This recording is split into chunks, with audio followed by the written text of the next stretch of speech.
Welcome to the Vintage Ballers podcast. I'm your host, Brad Carino. And on today's episode, we have Evan Katz joining the show. Evan is one of the oldest players to ever pitch in the minor leagues at 61 years old. He's also a writer for the Society of American Baseball Research and recently helped coach a local baseball team to a state championship in Massachusetts.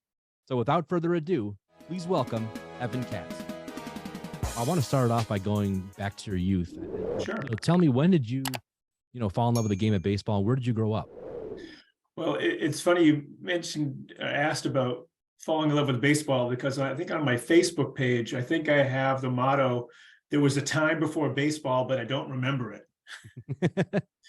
And it's really as long as I can remember, baseball has been there for me. And I grew up in Brookline, Mass, which is right next to Boston. In fact, it's surrounded by Boston on three sides. It's a historical weirdness that Brookline did not get absorbed by Boston as Boston expanded.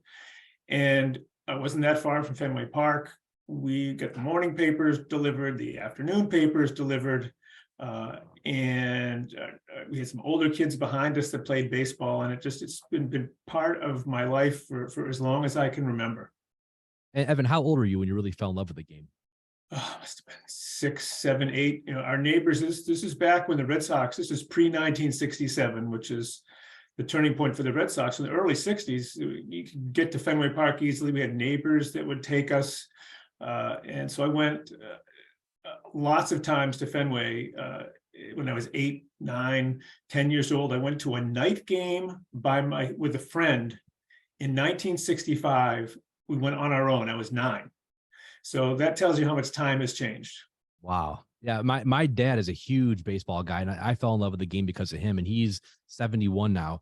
So we grew up in Cleveland, and when he was a little kid, he grew up next to a guy named Rocky Colavito, who was a huge player back then.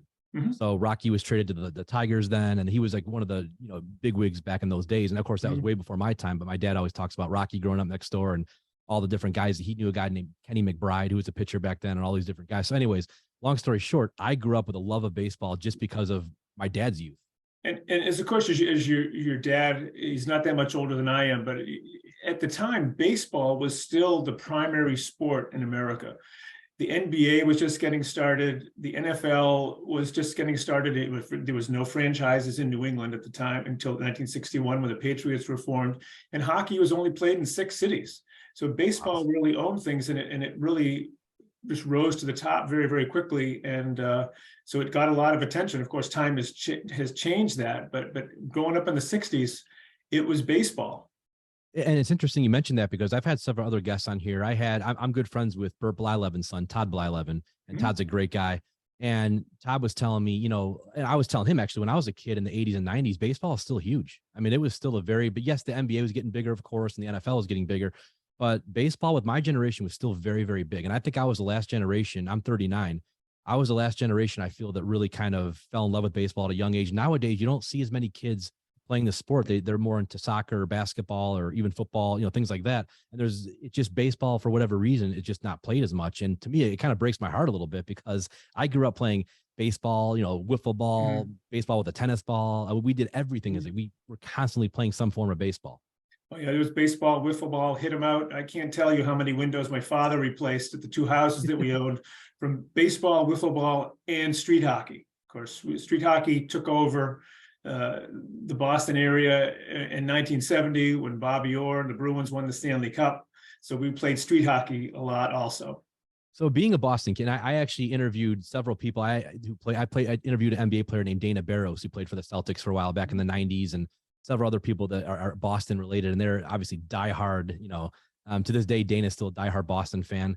And I interviewed Michael Cooper of the Lakers, and he Showtime Lakers, and so he was talking about guarding Larry Bird and those guys.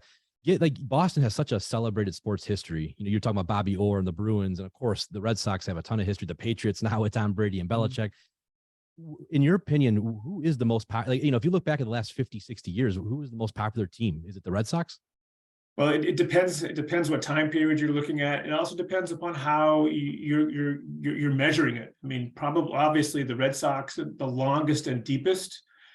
Probably for modern times, the Patriots, the Bruins are up and down, and then there's the Celtics, and they were dominant in the 50s and the 60s. They had a resurgence in the 70s. They had a resurgence in the 80s, and then of course they won the championship a few years ago. I think it really depends on how you measure it, but the old timers, baseball, Ted Williams, Fenway Park. It's something. The roots run so deep. Our sports columnists and for the Boston Globe, they grew up around. A lot of them grew up around here in the 50s and the 60s. So the history, in a lot of ways, it's a little bit like Cleveland. The roots for the people that came when the cities matured and moving from the 50s and the 60s and the transitions to present day, those roots run really, really deep, and you'll always, even if you're a kid in 2023, you're going to hear stories about the Boston Patriots playing in Fenway Park. You're going to hear stories about Ted Williams. You'll learn about Bill Russell, and you'll learn about Bobby Orr. The history is something that cities like Boston really share to this day. I was going to say Boston has one of the richest sports histories of any city by far, maybe the richest. New York, obviously, and LA are up there, but Boston is pretty darn deep. And Cleveland is like a mini Boston in that sense, where we very passionate fan base here. We've had the last couple of years have been interesting, of course, with the Indians changing their name to the Guardians. And then last year we actually had a fantastic year with the Guardians. And then of course, Deshaun Watson coming here. There's a lot of, the Cavaliers won a championship, then LeBron leaves again. So there's a lot of interesting stuff in the last 5 or 6 years with Cleveland sports, and you have a lot of different opinions on it, but it's still a very passionate fan base with the Browns, Guardians, and Cavaliers.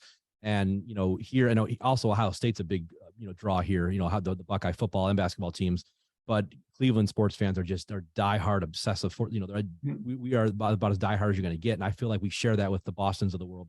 Boston. I think the thing about sports history is that it gives a little bit of perspective, and you don't want to minimize the achievements and the frustrations of sports and franchises that have been around for 20, 30, or 40 years. But when you come from a city that has had sports teams from basically the beginning of that professional sport or very close to it, it gives you a perspective and a history that I think allows you to really celebrate the good times, and also, but not get too down the bad times. No, you're exactly right. We, as Browns fans here, we cling on to Jim Brown era, 1940s, 50s, and 60s, like that whole, Otto Graham. That people still cling to that because we have, we had Bernie Kosar, and we had some good runs actually up until the team left in the 90s, and then of course the expansion team has been just a disaster. But the real Browns, the ones that are in Baltimore now, really have been very successful. So we kind of cling on to that. And, it's been, again, Cleveland fans, it's a very interesting thing here because we didn't win a championship for 52 years. And then, of course, we did win one with the Cavs. But so it's been Cleveland has gone through their ups and downs, but we can relate to Boston in some ways because you had the Red Sox, the curse for a while. So, we could definitely relate to how that feels. And even now, the Guardians / Indians haven't won one since 1948. So we haven't seen a World Series in Cleveland since the 40s, and we're down. I would love to see one, and we've been to 3 in my lifetime, and 2 of them we lost in Game 7 extra innings. So against the Marlins and against the Cubs, and it was just heartbreaking to go to extra innings in Game 7 and to lose those games. It's just, and as Red Sox fans, I know you guys know the feeling. It's not fun. So, when you grew up in that, in that area, and I have a lot of family, by the way, that lives up in New Hampshire and Boston. So half of my mom's family, or actually more than half, moved up to Manchester, New Hampshire back in the 70s. And my grandpa got a job up there, and they're a huge family, 16 kids. My mom is the oldest of 16. So she stayed in Cleveland, and so there's some other people. 12 of them moved up there. And so a lot of them are diehard Boston fans. So they share I hear it all the time from them. We always go back and forth. Well, but before 2004, Red Sox fans could give you the litany of close calls, dating back to 1948 of the almosts and could have been and should have and whatever. And since 2004, especially for someone that's been a fan as long as I have, I can live with whatever happens now. Well, I was going to say, you guys now you're the envy of all the sports world with, I think, 12 professional championships in the last basically 20 or, I think it's 20 years. So, I mean, I remember when the Patriots won that first one with Brady, and I thought it was going to be just a one and done. They thought, oh, that's a nice story. They won a Super Bowl. Great for, that Tom Brady came from Michigan, but I never thought he would be this, this dominant run of 6 titles with New England, and Belichick would go down as, the greatest coach of all time. And didn't see that coming. And we had Belichick here in Cleveland, obviously in the early 90s. And I think, he even says we were building something, and then the team left and Modell fired him. He went to New England, or the Jets, and then New England. But we always kind of wonder what would have happened if he would have stayed, if the team wouldn't have moved, would they have had the Ray Lewis and Tom Brady's, and, who knows? But so for Cleveland, the Boston Cleveland thing's always interesting to me, because we've seen, we grew up with Bill and then saw him have all the success with you guys. The thing about the Patriots, which is, I think in some ways makes their achievements, especially in the periods where their championships were clustered, is that the NFL is designed for parity. You've got the reverse draft order, plus the scheduling is designed to make it harder for the good teams. So it makes the Patriots' achievements, I think, stand out that much more. Evan, when you look at the 60 Celtics, obviously Bill Russell, just dominant with 11 championships, I believe. And then you look at, the Patriots dynasty and what the Red Sox have done. I think it was 3 or 4 championships in the last, basically 15 years. What do you think is the most impressive? It's kind of like asking which of your kids do you love the most. It's I get that answer from a lot of Boston fans. They kind of say the same thing. Because they each came in a different time, and I think for the Celtics, unfortunately, was somewhat unheralded. First of all, the NBA didn't have anywhere near the exposure that it had at the time, and the Celtics, they did not sell out. But it was true dominance, and it had to do with player selection and team chemistry. And I think that's one of the things that I think that comes out when you read about Bill Russell and Red Auerbach and all the players that played. It was not centered, although there were certain players who were the focal point of the team. It was really a team. It was designed that way. Bill Russell, Bob Cousy, John Havlicek. How the different players adjusted to the system. So that's one set. And then you've got the Red Sox winning 4 world championships in 14 years. And if I did do a little research on this, if I'm not mistaken, it's only happened 3 times in the baseball expansion era. Yankees, Red Sox, and who else? Giants or Cardinals? Or I can't remember off the top of my head, but that tells you in the expansion era with so many teams. And again, you get the amateur draft coming in 1965, and free agency changes that a little bit. But 4 in 14 years, only done 3 times in 60 years. That's quite an accomplishment. The Patriots, you've got the situation where you're working against a league that's designed for parity. And also the fact that in the NFL, the average player, their career is 3 years or so, something like that. So if you think about a baseball team or a basketball team, you could have a player for 10 or 15 years, at least up until free agency. It's certainly compressed that.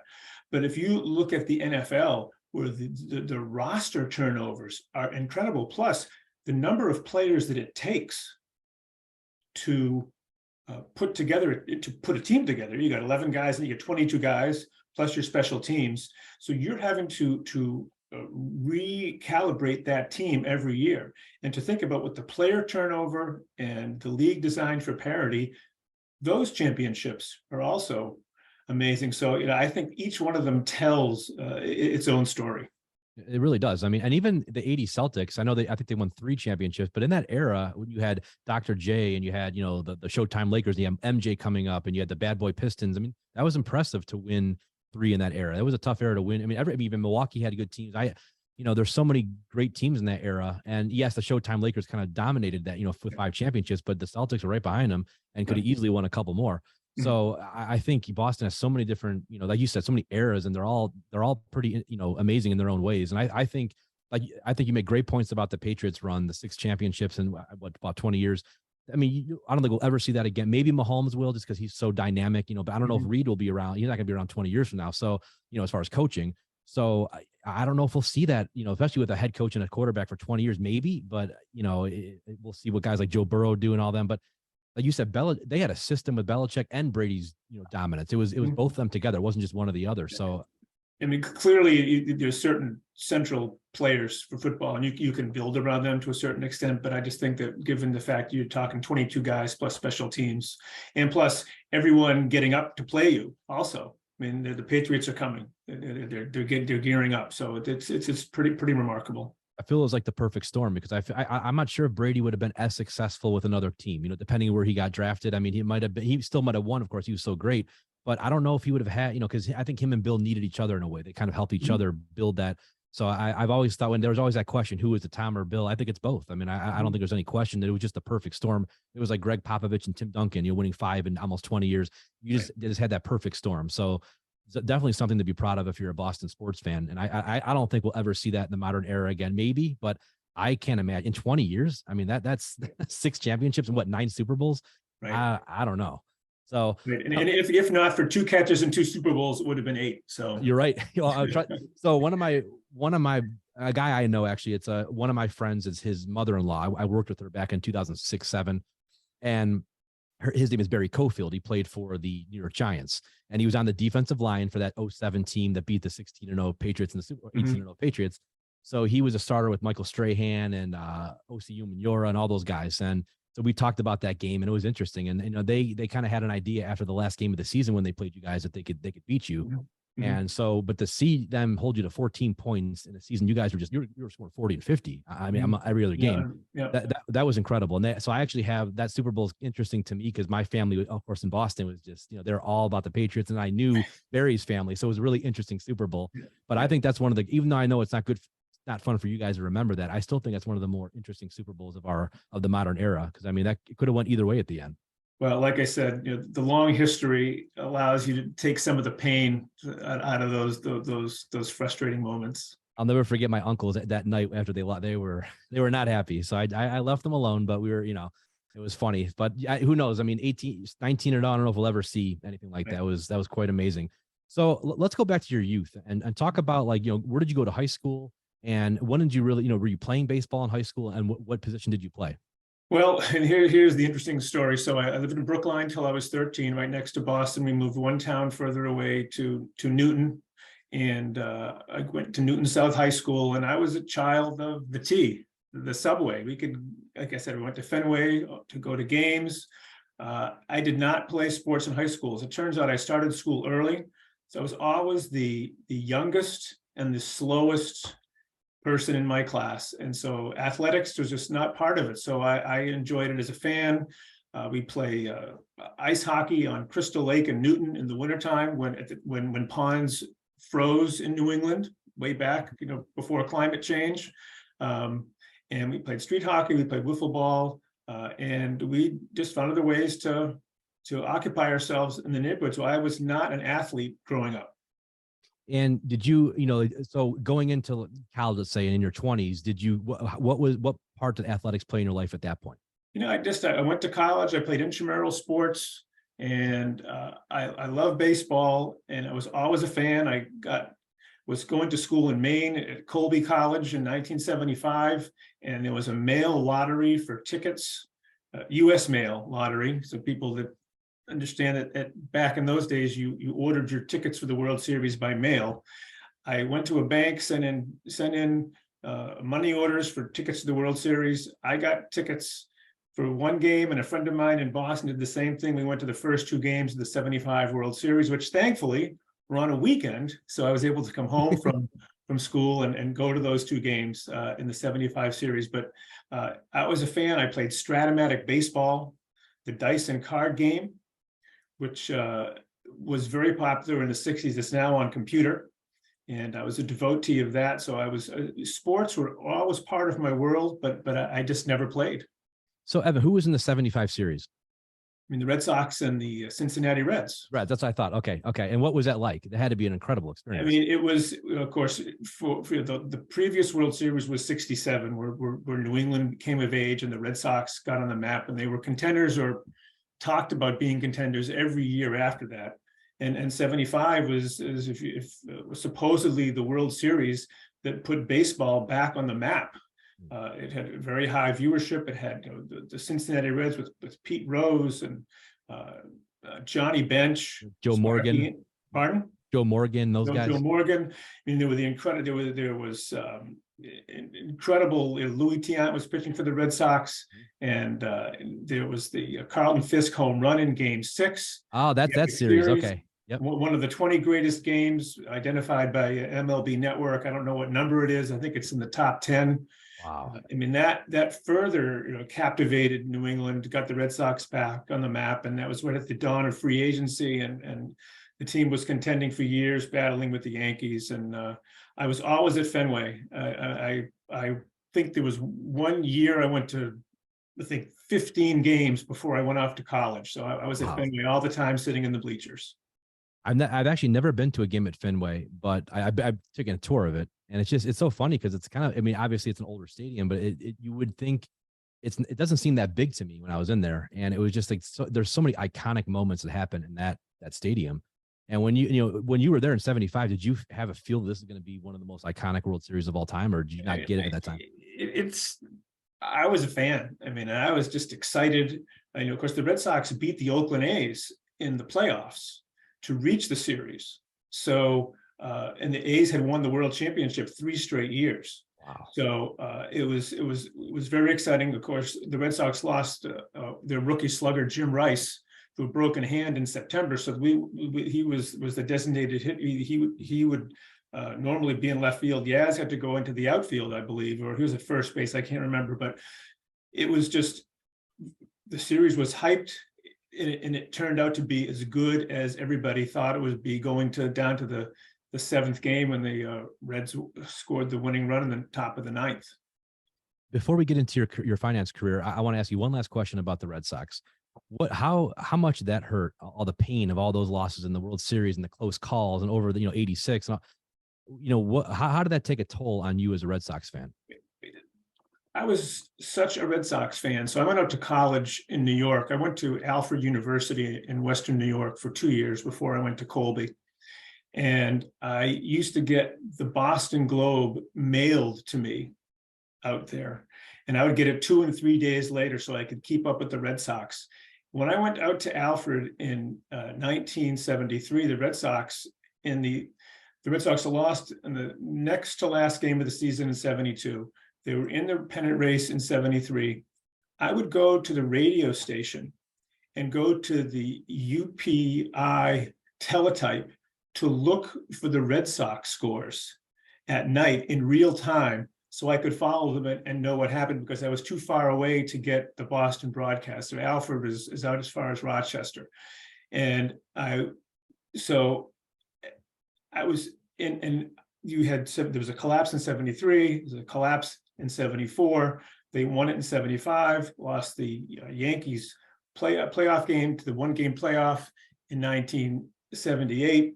It's just a litany of near misses going through into the 80s, the 86 World Series against the Mets, being ahead in both Game 6 and Game 7. And then of course in 2003, there's the Aaron Boone home run to take, and that was when Pedro Martinez stayed in too long on the mound. I mean, there was just an endless series that any devoted Red Sox fan could give you from 1948 all the way to 2003 about all the near misses. And I think depending on your age, probably determine the amount of heartbreak associated with that particular failure. That's a great point. I think the way you guys won it in 04, being down 0-3, and obviously, I mean, the whole nation thought you were done. And then you win a game and win another game. And I think by the time I got to Game 6, I think a lot of people were thinking, wow, they might do this. And then you had all the momentum, and it's just, Ortiz and all those guys and Manny. So that was just, I was rooting for you guys. I think the whole nation was rooting for you guys at that point. And then of course, once you got there, no one thought the Cardinals were going to beat you. I thought it's over. They're going to win this. Right. Yeah, I mean, that was, I think rooting against the Yankees is kind of like rooting against the Patriots now. Right. Used to be rooting against the Cowboys. Cowboys, Lakers. The national team, it kind of gets a lot of the negative vibes from the national team that's making life miserable for everybody else. You're exactly right. But yeah, that 04 series, again, the way you guys won and coming back from 03, the only team to ever do that, to me made it I'm sure even the more sweeter against the Yankees on top of that. So Mhm. that had to be about as sweet as a World Series as the Red Sox could possibly, Red Sox Nation could possibly imagine. Yes, and it's been documented now in a 30 for 30, 4 days in October for anyone that Oh, I haven't seen that. Oh, I can't wait to watch that. 30 for 30 reruns on ESPN. It is one of the best documentaries called 4 Days in October that starts with losing game 3, 17-8 or whatever it was, and Yeah, you then got, yep. the Red Sox turning it around. Wow, I got to watch that because 30 for 30 is great. But I definitely have to. I was in college when that happened in 04. And I remember everybody was watching that. I mean, when you guys started coming back, that was a huge story. And I thought, when you guys won it, I mean, it was just unbelievable. So that was definitely one of the coolest moments in Boston sports, I'm sure. Now let's take it back. Evan, how did you get into finance? And was it always something you wanted to do, or was it something you kind of fell into? Well, I graduated college and I was actually a newspaper reporter for a couple of years, and for a weekly paper. Then I wanted to work in government, and I would go to these meetings. I would cover local meetings in town hall, and I'd say, I can do better than this. Our local government needs some help. So I started working at the State House and as a legislative aide, and ultimately got my graduate degree in public policy. And I started working in municipal finance in the early 80s, helping out cities and towns. There's an agency that the state of Massachusetts started to help cities and towns learn how to better navigate their finances.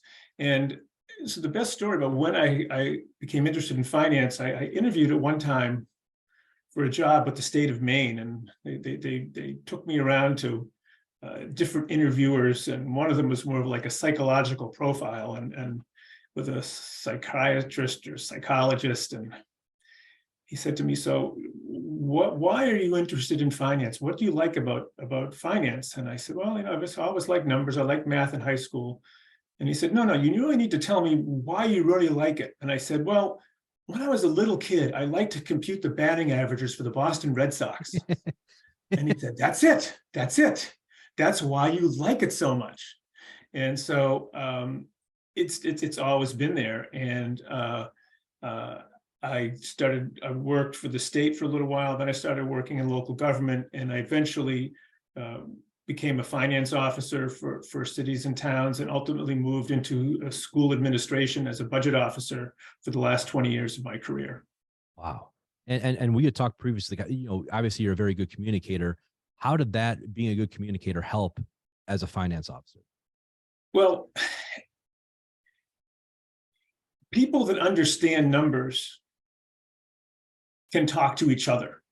I can talk to the finance person, and we have your own shorthand, your own code, your own inside jokes. But the tricky part is that when you're in finance, if you're working in a city, as I did, you have to be able to explain the budget to the mayor. The mayor's not a finance person. You're working in a town, and Massachusetts towns here have called select men, not sure they're called select board members now.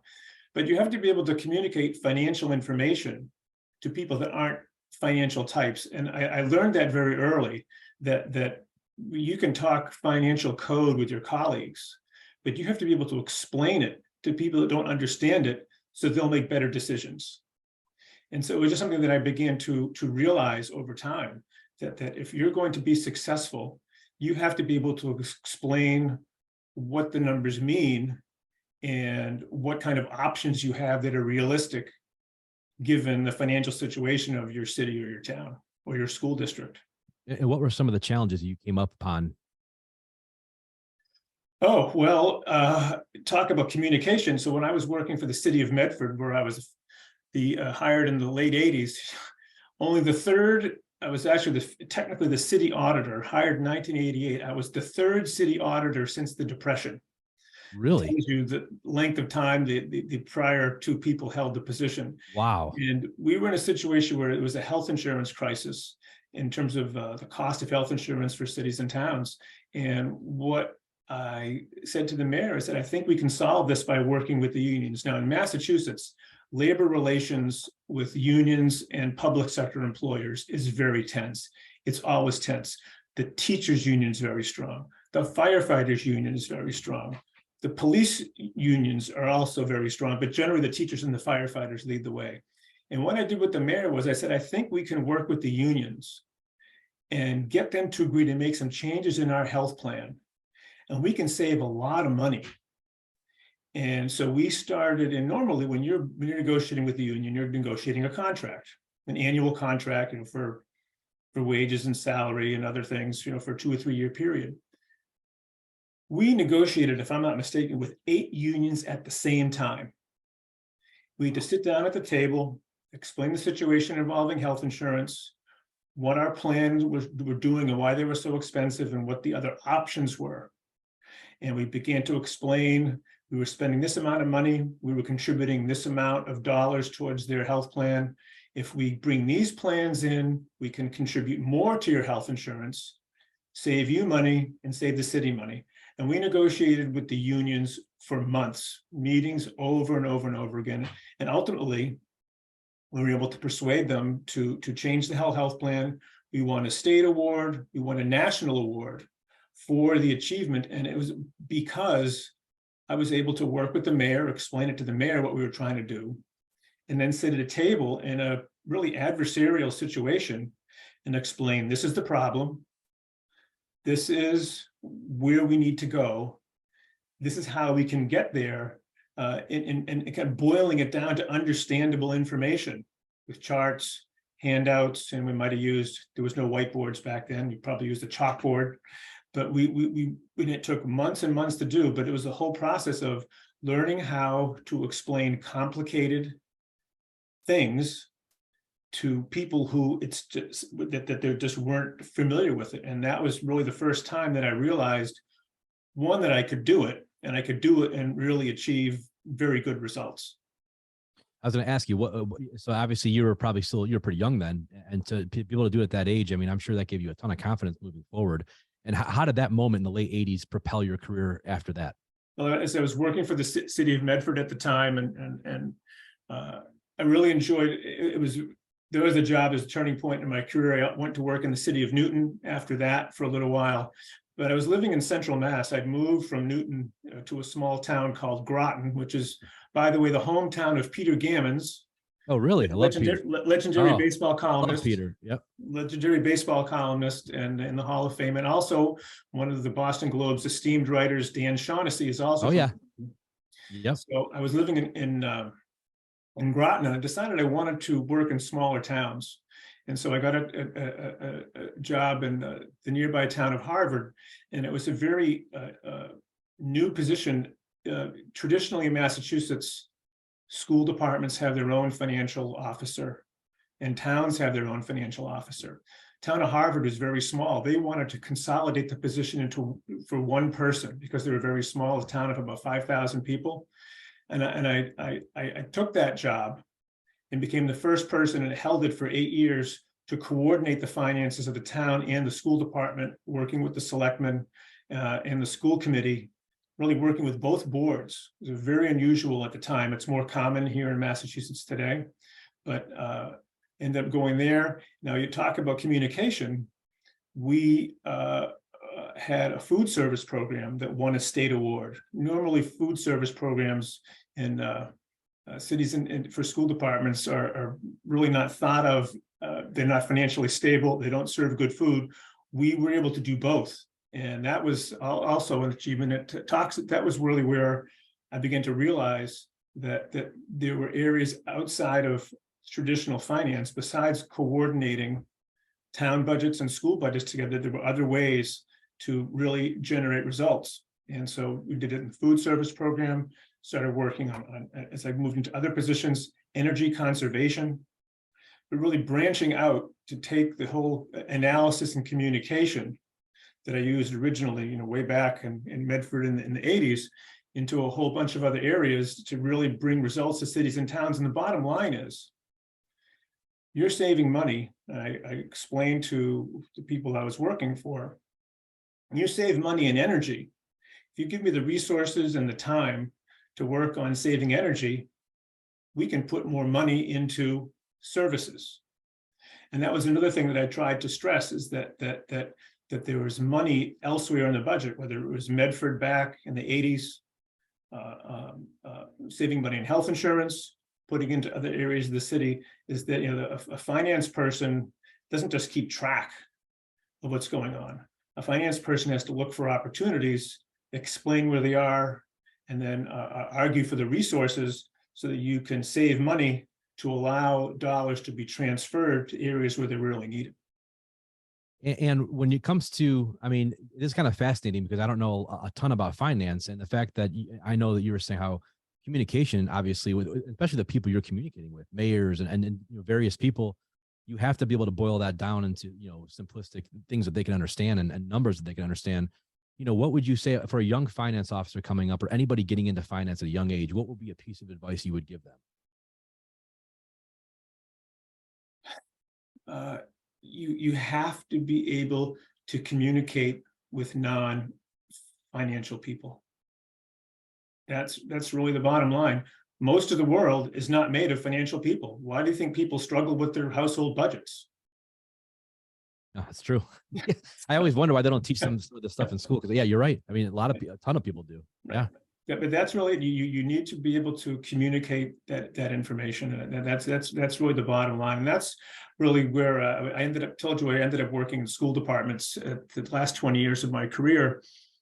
And in my last job, I had a great relationship with the superintendent, and I'd been there for a year or so.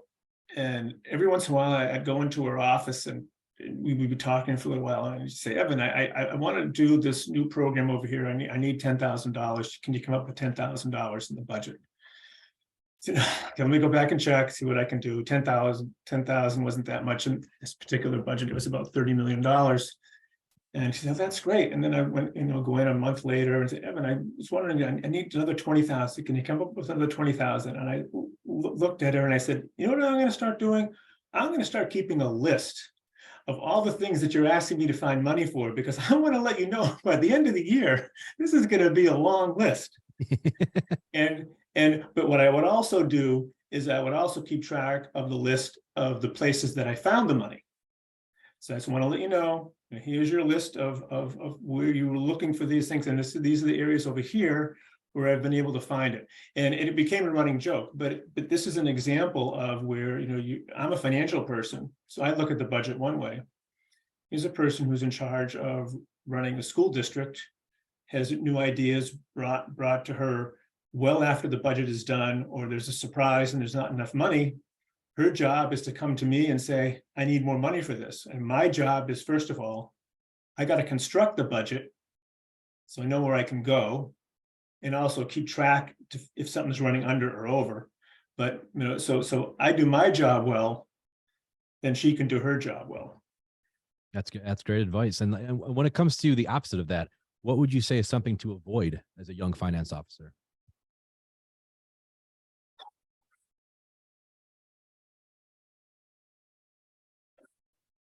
Boy, that's a good question. I would say it's not as simple as it looks.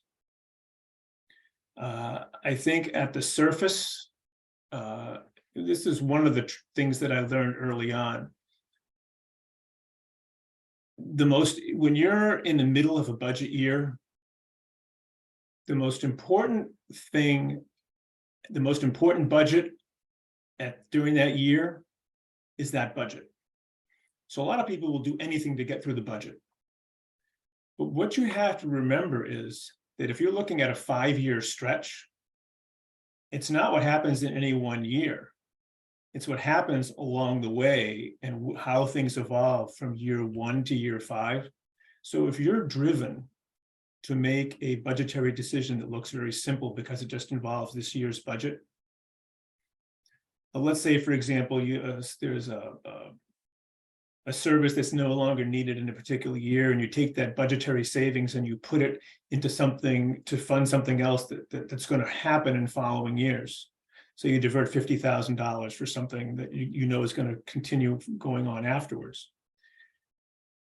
If you take one-time savings to fund a permanent increase in the budget, when you do the budget next year, you're going to find yourself $50,000 in the hole.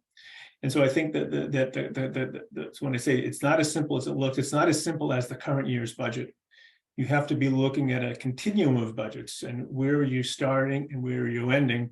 And then you've got a whole host of other things that, depending upon the kind of budget, if you have a budget that involves health insurance or pension or facilities maintenance, you have to understand that just because you have a good year in funding your pension system doesn't mean you're going to have a good year next year. If you saved money because you didn't need it to maintain your facilities for a particular year, you may get expenses that are twice as high the following year. So that you have to understand that it's not a simple question of making sure the revenues and expenses balance for the year. You have to understand the much bigger context, especially for the things that have a long tail: pension, health insurance, facilities, things that most people forget about. Frankly, most people are worried about teachers, police, fire, the heat, and the light. But behind that, you have huge budget drivers: benefits, health insurance, facilities maintenance, any number of things that if you're not keeping track of those things, you might find yourself in a real bind in the not too distant future. I mean, that's something that when you talk about like the 5-year budget, that's interesting because even as like a, for my businesses, I have to look at, my income's up and down. Now I kind of have an idea what I'm going to make at least a certain amount each month, but I mean, some months are really good. Other months might not be as good. So I have to look down the line like, okay, I got to save this. I'm not just going to go spend all this extra money because I have it. You got to think to yourself, I'm putting this aside for a rainy day. And of course, and I think a lot of people, especially younger people, don't always understand that. Mhm. They just, I have a lot of friends, especially in the last 15 years, who would spend pretty much everything they would make. And they're one, it's like, you have to understand that, hey, it's not always going to be, peaches and cream, depending on what you're making. So that, I think that's kind of a great lesson for anybody. Well, but one of the things that as a budget officer, I always actually wished for not having quite enough money. And the reason is it forced people to be very thoughtful about their decisions, and it made them think harder. When there was when there weren't a lot of constraints on the budget, people didn't pay as much attention to it, and it led to decisions that might not have been good in the long run. There needs to be tension when you're managing a budget. There has to be the right level of tension in order to get the best and the smartest decisions. And if you remove that tension through politics or having too much money, you don't end up making the best decisions in the long run for the jurisdiction. That's great advice. And again, I think like when I look at my own personal finances or my, when I'm saving money or thinking about money, I have to pay for my own healthcare because I'm self-employed. I have to fund my own pension. I have to fund, my own Roth IRA, all that. So it's like you really think differently, in my position, especially when I have a really good month. Do I want to spend a little bit more on something? Sure. But I always, I'll treat myself to something here and there. You got to live. But I'm also thinking to myself, okay, 10 months from now, if the economy, is not as good or I'm not, you got to plan that out. And a lot of people have a tough time, Evan, I find, in any aspect of life with finances, doing that. They can only look 2 weeks from now. And I know a lot of people obviously live paycheck to paycheck, so it's really very tough for them. But I think if you're fortunate enough to make a little bit more money, you have to look down the line because you never know what can happen. And not enough people do that. I feel like a lot of people just don't look down the line at all. Right. It takes a very disciplined approach. Yep, it does. And it taken me, my dad was very much disciplined, save your money, do this, do that. But it even took me, a good 5 to 10 years of my career to really figure out like, okay, this is how much I got to save. This is what I got to do. Here's what I got, so again, it's a good lesson for anybody out there with finances. Like you got to really, even if you're young, you think you're going to live forever, but you're not. And you're going to eventually get to retirement age and you want to make sure there's something there to enjoy and that you're living comfortably. So now transitioning, you did with your writing with the Society for American Baseball Research. I find this fascinating. How did you get into that? And what has that experience been like? So I started off as a newspaper reporter. I was a finance person who could communicate. So I always felt that I was pretty literate. And this actually goes back to 1970. So in 1970, at that time in my life, I was getting the sporting news, and the sporting news would issue the annual baseball guide. And in the spring of 70 came the 1970 baseball guide with all the tables and batting averages and history of the 1969 season. And I would go through and I would thumb through, and I was looking at the 1969 Eastern League standings.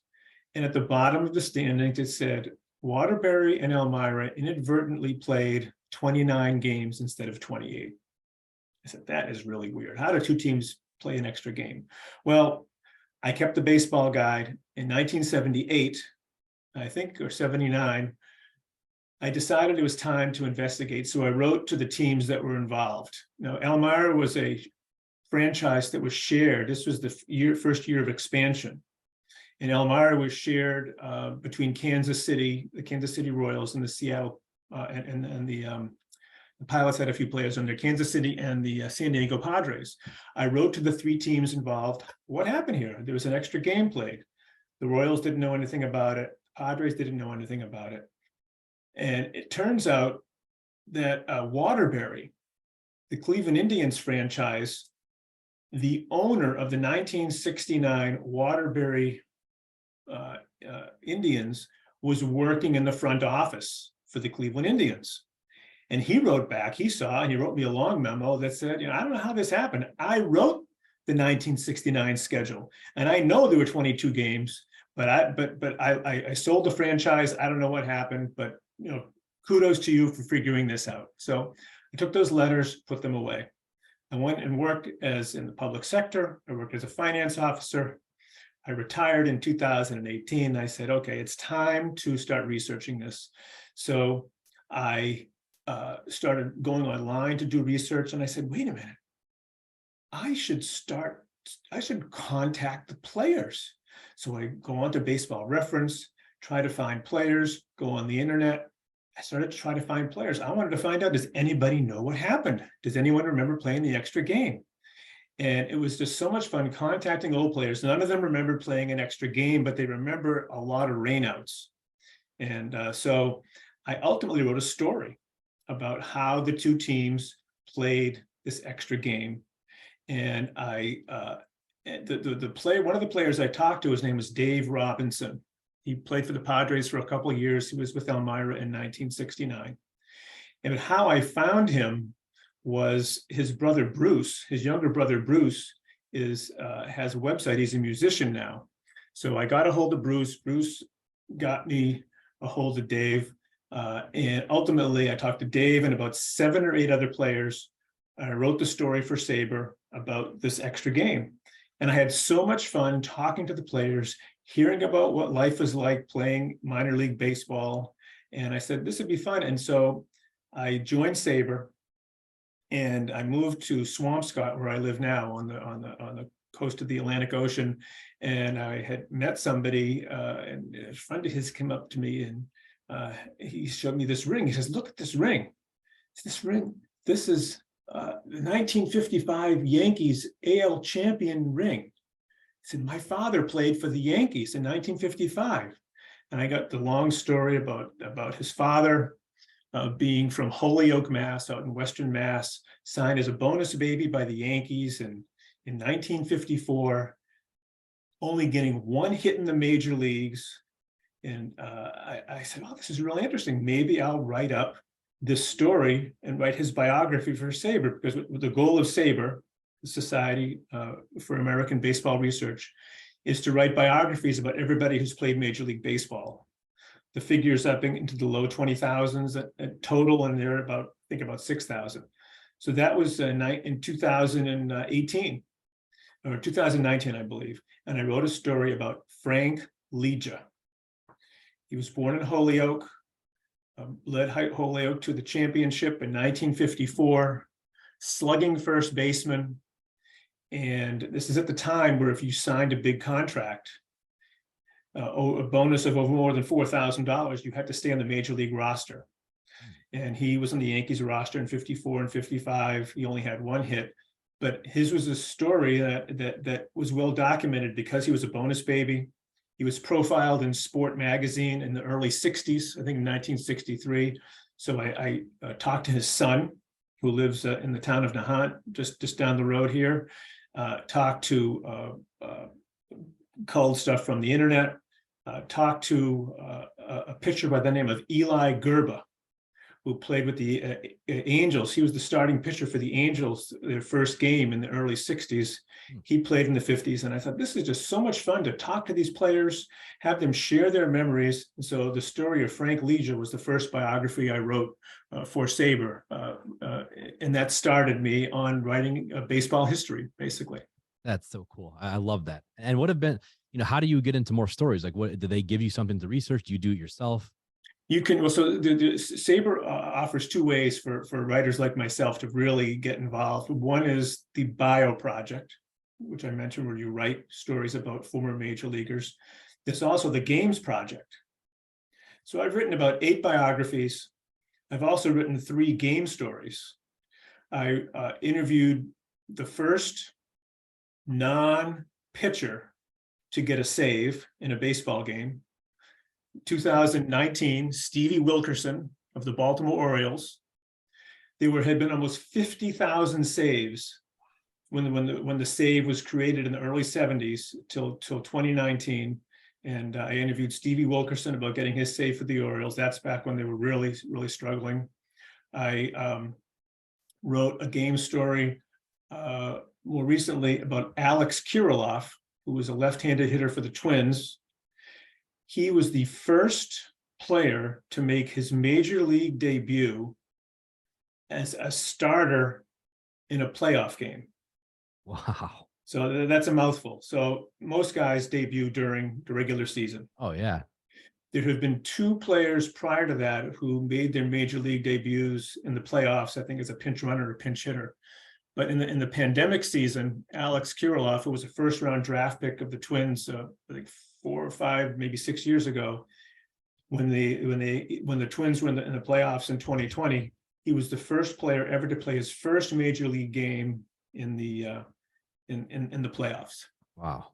Talk about intimidation. Yeah, and he got a hit. He got a hit, and he made a nice catch also. That's really, see, that's the kind of stuff I love. I'm a stats nerd. I could go like, so my friends call me Rain Man because when it comes to like sports stats, I can pull out dates and, I'm probably like you that way, where I can put all types of stuff and just know. I've always been obsessed with that, especially with football, basketball, and baseball. Those are the 3 sports I really followed. So when I hear all this stuff and who you're writing about, I think this is fascinating. I would want to do this. And the third game story I did was actually it's a little close to home. Was Oliver Drake, who was from Gardner, Mass, in Central Mass, in I get the year right. It might have been 2018, I believe. He pitched for 5 major league teams in one season. Really? Wow. And so I wrote about the game. How did that happen exactly? Did he get traded, obviously, but how? He was released. He was okay. he was sent down, and if no one if you don't clear waivers, if the rosters were full, they tried to send him down to the minors, but because he was out of options, he didn't have any options left, so he got claimed by other teams. And he kept getting picked up, and that was interesting because he'd had a rough season. I interviewed Stevie Wilkerson at Fenway Park for that story. That was in the Orioles dugout. That was a little unnerving. The first time I was covering a story as a reporter in a major league dugout. That was wow. And Alex Kirilloff I interviewed over the phone, but Oliver Drake, he'd come off a rough year because of an injury. He didn't want to be interviewed for the story, so I had to use third party information. But the interesting thing is, though, that on that story, his father lives in Central Mass, and during that season, every time he changed teams, his father would go down to the local sporting goods store that stocked all the hats of major league teams, and he would buy a new hat. So every time he changed teams, he'd walk in and get another hat. And I interviewed the people that ran the store for that story. Oh, that's awesome. So I couldn't talk to Oliver, but I was able to bring it home to Gardner, Mass. I love it. This is the kind of stuff I just love hearing about. And when you look back at baseball specifically, like all the records, I mean, we obviously talk about the home run, the single season home run home run record, the all-time home run record, all these different records in baseball. What do you think is the most impressive record? Do you think it's Cal's streak? Do you think, what would you put up there as you, if you're a stats guy and you know how hard some of this stuff is? Where do you land on that? Oh boy, I Putting you on the spot. I think we're back to which one of your kids do you love the most? And Mm-hmm. I don't know if it's the times. I'm not going to go to a statistic on that one. I think that's a very good question. I think if I was going to take that question and rephrase it, I said, what's the most amazing thing that's happened in baseball? And there's been a lot of coverage of Jackie Robinson and the Jackie Robinson day, and his breaking the color barrier in 1947.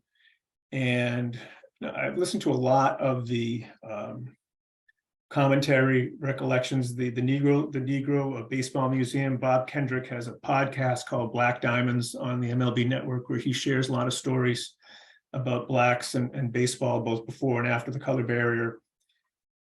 And so, I'm going to say that breaking the color barrier was the most amazing thing, and for a couple of reasons. And I think Bob Kendrick actually pointed this out. Everyone talks about breaking the color barrier as being the moment, but it was actually what happened after that was more difficult. For Jackie Robinson to take the field, it was kind of like going through a threshold, but he still faced incredible opposition from some of his teammates, other teams. And so even though 1947, the color barrier was broken, his work was just beginning. It was like he was given permission to take on even more. And to me, that is really the story of Jackie Robinson. And here's the other thing, and I saw this on I watched a lot of stuff about the Brooklyn Dodgers because of Jackie Robinson and the whole amazing aspect of the Dodgers and their neighborhood and what happened there and how they ultimately moved out. But the other thing that someone showed a picture on one of these specials of Jackie Robinson leaving Ebbets Field.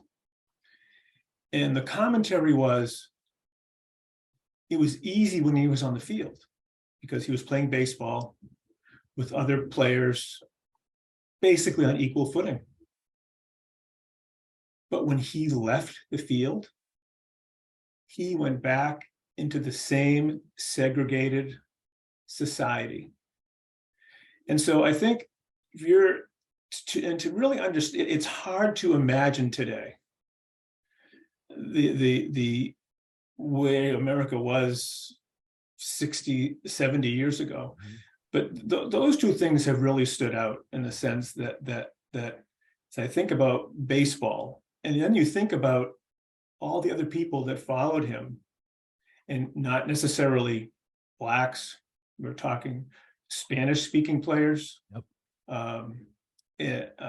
It's in some ways it gets easier over time because the world is more of a melting pot than it used to be. But to me, I think that particular moment of his integrating baseball, to me, that was the most important thing that's happened in baseball. And it's really not, and it's because of what it represented, and also that it was just the beginning. And what it did was ultimately, it allowed our country to change. It brought things to a point where things could at least be talked about. Maybe people didn't like it. Some people were venomously against that kind of thing. But I think what it did was it allowed and contributed to America's changing, in sports changing. We talked about the Celtics earlier. Red Auerbach was the first and had the first all-black starting lineup in professional basketball. I think it happened in college basketball around the same time. I don't know the exact year, but it was, to me, that's the important thing to baseball, because baseball is such so connected to our society, especially back then. So we talked about earlier, baseball was the sport at that time, especially in the 40s, a little different in the 60s, but particularly in the 40s. Oh yeah. So that to me was the most amazing thing that's happened, in my opinion, in baseball. Well, that's a heck of an answer, because I would never have thought of that. I would never even put that in a statistical sense. You know, when I looking back, we kind of rephrase it as most amazing thing that happened. It's not even close. I mean, that would absolutely be it. I mean, I growing up when I was born in 1983, Evan, I can't even imagine what it was like to not watch, you know, integrated sports. With, I mean, my favorite player was Albert Bell growing up, you know, as a Cleveland Indians fan. So it's like, I can't imagine, you know, Kenny Lofton, all those guys.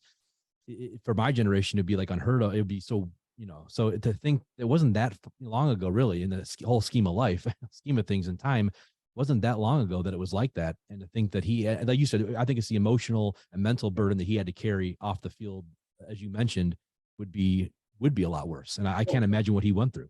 Well, and you asked me the question from a statistical perspective, and I'm a finance guy. So to me, that's an easy one if you want to talk about numbers and statistics. But you talk about, writing the baseball biographies. When I was little growing up, it was baseball cards. When the Baseball Encyclopedia came out in 1968, the first time one publication published all of baseball statistics together, it was literally this thick. It was over 2,000 pages. I have some books like that. Yep.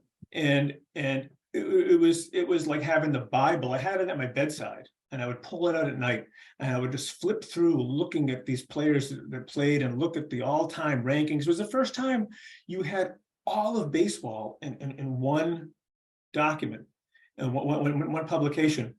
But I lost my train of thought. So baseball cards. So baseball cards have the stuff on the back. And when I started interviewing players, the players I like to write stories about are the ones that spent most of their time in the minors, because first of all, the stories are fantastic. Mm-hmm. And it's a lot harder to write about also. But people look at baseball, it's the most statistically oriented of all sports, I believe. But it's easy to go to the statistics. But what I found is that the stories that I've heard about players trying to reach the majors and the adversity that they've had to overcome, to me, totally outweighs the importance of any statistics on the back of any baseball card. And I think that in some ways, it's with social media today and players' accessibility, I think you get a little better feel for what players go through. But then also what they go through now versus what they went through in the 60s and the 70s to play baseball is very, very different. So I think that the overemphasis on statistics detracts from what went on behind the scenes. I tell you this, I did the story on Victor Rodriguez, who was the Guardians' assistant hitting coach. I did his biography. He grew up in Puerto Rico. He left his home in a small town in the eastern part of Puerto Rico at the age of 15 to play professional baseball. Wow. Where did he go? So he went to Bluefield, West Virginia. He was drafted by the Orioles. He was signed by the Orioles as a free agent. So think about that. So Victor Rodriguez is 15 years old. He's lived in a small town his entire life. He barely speaks English. He said we did get some English in school. He flies from Puerto Rico to Bluefield, West Virginia at 15 years old to play single A baseball. And it made it a huge difference for his family. They were able to bring a washer and dryer into their house. I think he said he bought a car. The family didn't have a car with his bonus. But the funny thing about Victor is that I was just to give the lighter side. I was writing his biography, and I was talking to Victor, and I said, Victor, I said, is your mother still alive? He said, oh yeah, she's alive. I said, I would love to interview her to find out what she thought about, here she is, a woman who raising her family in a small town in the eastern part of Puerto Rico. Her 15-year-old son is going off to the United States to play baseball. What does she think? So as it turns out, Victor's brother still lives in Puerto Rico. I called his brother. He went over to his mother's house and he translated the call for the interview. No kidding. And basically what she said was, I always knew Victor was a mature boy and I wasn't worried about it. But to me, you can look at Victor Rodriguez's baseball card. You'll see most of the time he had more walks than strikeouts. He was a very good hitter. He made it to the major leagues twice, very briefly, but you'll never know. You won't realize he was only 15 years old and left Puerto Rico on his own to play professional baseball for himself, but also for his family. That's amazing. 15 years old. I can't imagine going, and going as far as he did. I mean, going to a place you've never been before, way far from your home, and having to have it 15 years old, the kind of maturity you have to have for that. I mean, I wouldn't have been able to do that when I was 15. So here's another story that if you look up Frank Legia, Holyoke, Massachusetts. Holyoke wins the championship, goes to New York in 1954 when the Yankees are 53. Yankees are in the World Series. He signs his contract to come in 1954. Getting ready to sign his contract. What happened to Frank Legia? He graduated high school in June, Holyoke. At that time, what happened was teams would invite high school and college players for batting practice. And he went to several stadiums. He went to Milwaukee. He went to New York. He tried out for the Cleveland Indians in Fenway. And at one point, he was out in the field playing first base. And they looked at his glove and they said, oh, listen, that's a glove. That's a lousy glove. Here's a glove for you.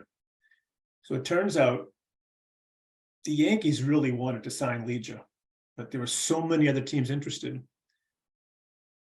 They complained to the commissioner that the other teams were tampering with Legia. At 17 years old, this kid was brought into the commissioner's office, the baseball commissioner's office in New York City. And he was found guilty of being tampered with. He's in the commissioner's office at 17. Teams were banned from signing him until September. The Yankees signed him in September. He went to spring training the next year at 54. I think I'm getting my years right. He gets his first paycheck in 1954. And when he signed his contract, at the time, I think the minimum salary was $4,000 a year. I might be off by 1,000. And at that time, the Major League Baseball Players Association was just getting started. They realized they wanted to start forming a union, and the owners got a little nervous. And they said, what we're going to do, just to kind of take some of the power away from the union, we're going to raise the salary from $4,000 to $5,000. Well, Legia's contract, I think, called for $4,000 a year. Got his first paycheck, and he was still being paid at the rate of $4,000 a year. And he said, no, the major league minimum is $5,000 a year. I should be getting paid at this higher rate. He brought it to the team rep. The team rep kicked it upstairs to the front office. The front office told him to get lost. Next thing he knows, the commissioner's office is calling. Hauled into the commissioner's office, the baseball commissioner tells him, you're being paid enough money, your paycheck is fine. He's 18 years old. The guy's called into the commissioner's office twice in his career. I mean, these are the things that are out there that when I interview players, they're not as incredulous as those kinds of stories, but those are the kinds of things that are in between the lines of baseball cards. I mean, that again, that's something that you said. Well, you would never know. I had none of these stories I knew, and they're all fascinating. I mean, they're all something that has to do with the history of the game. And I feel like, again, with you, like, Evan, when with some of these stories, like, you ever think to yourself, like, okay, I'm going to look up this certain statistic, or I'm going to look at this as a thing, or do you just kind of like, how do you figure some of this out? Like, how do you even? The biographies of the players I've written. So ultimately wrote Dave Robinson's biography. Really? I wrote his brother Bruce's biography. Dave Robinson, fascinating. The guy his professional career was only 5 years long. I go, this is not going to be that long of a story. I interview him, and he starts telling me after his career was over. So he was the first player signed by the Padres. So Dave Robinson, first player signed by the Padres in 1968, a year before they were formed. The expansion teams in 69, they were given a few draft picks in the free agent draft in 68 to start stocking their players. So Dave was drafted in 68, first player signed, played in the minors at Elmira in the extra game in 1969. And he works his way up. Elmira, goes to Salt Lake City, gets called up in 1970, plays a little bit in 71. By 72, he's done. 5 years. So he starts telling me about his life afterwards. And he finished his degree, ultimately became a gym teacher in south of San Diego, not too far from the border, kind of a not too prosperous area, mixed population, low income. And so I was Googling him to find out more about him. And it's very hard to find good information about players that played in the pre-internet era. I mean, you can go to newspapers. So I Googled Dave Robinson, San Diego Padres baseball, something. And sometimes when you Google players, you'll end up with a book. Sometimes they're mentioned in books.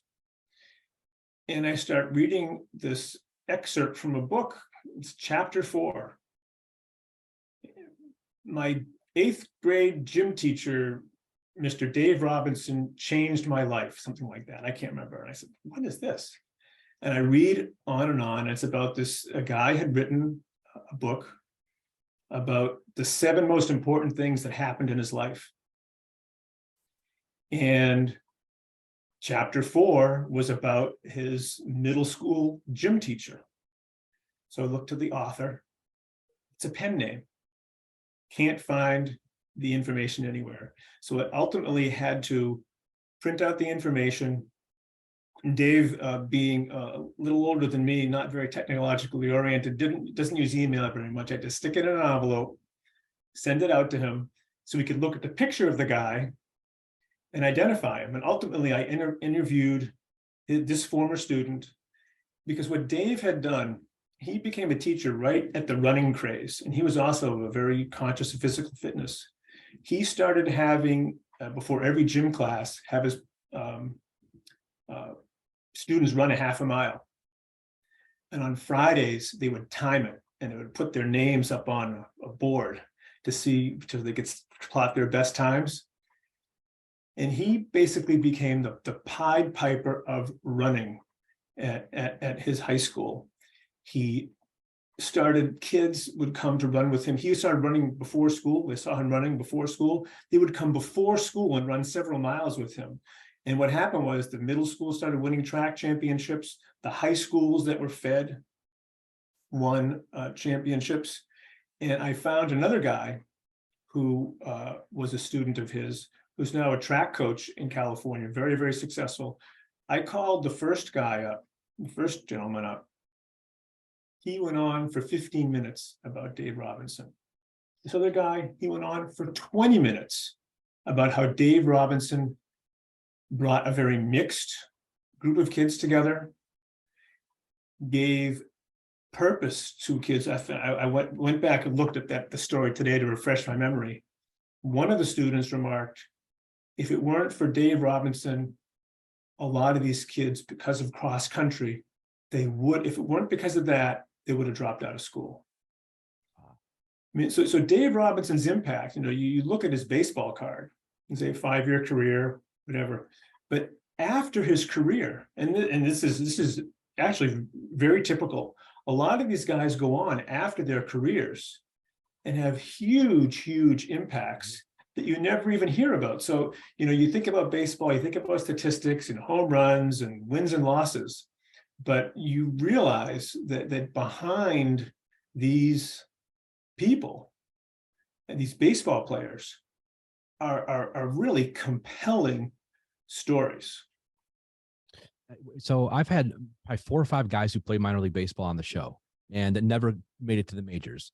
And like you were talking about some of the stories you get from those guys, and even the guys maybe who aren't as famous in the majors, like a Dave Robinson. So my brother's best friend played in the minors. His name is Brett Muchet, and him and my brother both were great athletes, great high school athletes, great college athletes. And Brett played, I think, 4 or 5 years in the minors. Mm-hmm. And so he's connecting me with tons of different people, and he just, but hearing his stories and what those guys went through, and now he's a coach. He does coach. Mm-hmm. He's inspired so many. There's so many people that love him, so many kids that love him. And because he knows what it's like, he knows what it's like to make it in a sense, because he's in the Hall of Fame for his, high school, and he was a big athlete, but he also knows what it's like to grind and barely make any money and he was in the minors back in the 90s. Mm-hmm. And I remember him telling me it's a grind. I love it. It's my passion. I want to get to the majors. He was a catcher. So he ended up, I think he ended up blowing out his knee or something that he never really made it after that, but he was a great defensive catcher. And he played with Charles Johnson, who was a Marlins catcher back in the 90s. And he was in the Giants and the Marlins organization. So he knew he got to meet Barry Bonds and Matt Williams back then, and Robbie Thompson and all those guys. So long story short, these minor league guys, you were talking before how sometimes they have the most interesting stories, and it's absolutely true from the guys I've had on the show. They have some incredible stories, and just the minor league towns that they play in.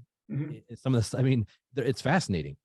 Well, I think as I mentioned to you earlier, that I found Dave through Bruce Robinson, and Bruce, I think he played less than 50 games in the majors, but I think one of the most fascinating things about Bruce was that he invented what he calls the Robbie pad. I was going to ask you about that. Yep. He invented the Robbie pad. So he's in Columbus, the Columbus Clippers back in the 1979, and all the catcher's gear left their right shoulder exposed. The catcher's gear did not have a flap on the right side. And he said, this is not smart. And he devised a flap with his trainer, with leather straps that basically covered the shoulder, and he called it the Robbie pad. And I've documented the invention of the Robbie pad, which, by the way, one of the 2 prototypes that was designed in 1979 is now in the Baseball Hall of Fame. That's cool. So obviously, my brother's best friend would know exactly what the Robbie pad is if I mentioned it to him. Yeah. So, but it was he experimented with it. He tested it. We've got pictures. Fortunately, it shows up on some pictures, and it's something that he designed with his trainer. He looked into getting it patented, and it's got a long legal wrangling and involving it. It took on a life of its own later on in terms of some legal aspects, but it's something ultimately that was picked up in Major League Baseball not too long after, and all the chest protectors had a flap over there, and Bruce never got the credit for it. But as far as we can tell, this was the first time that a flap was put over the right shoulder to protect catchers. Why the right shoulder? Well, all catchers are right-handed. Right? Yeah, that's so, okay. so yeah, the gotcha. left shoulder always had its protection over here.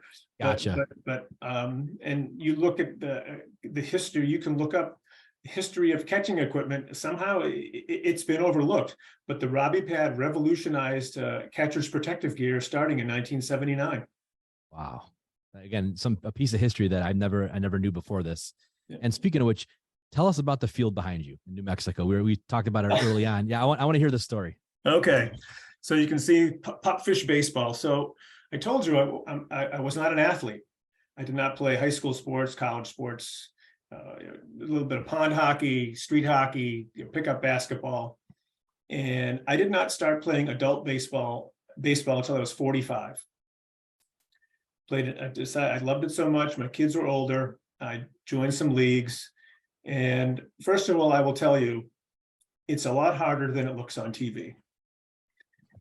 Baseball is a difficult sport. So Oh I yeah, started when I was absolutely. 45, and I played in some adult leagues. I started going to a camp, an instructional camp in Florida. And when I was 60 years old, that was the winter that New England was buried in snow, and it rained like crazy in Florida. And a whole bunch of our games were canceled. Normally we go down there, we play 2 games every day, you're exhausted, but we had games postponed. And I was 60 years old, and I love baseball so much. I asked my manager, do you think I could find a league that would allow me to play in a game so I could live my dream and play professional baseball? He said, yeah, sure, you should try it.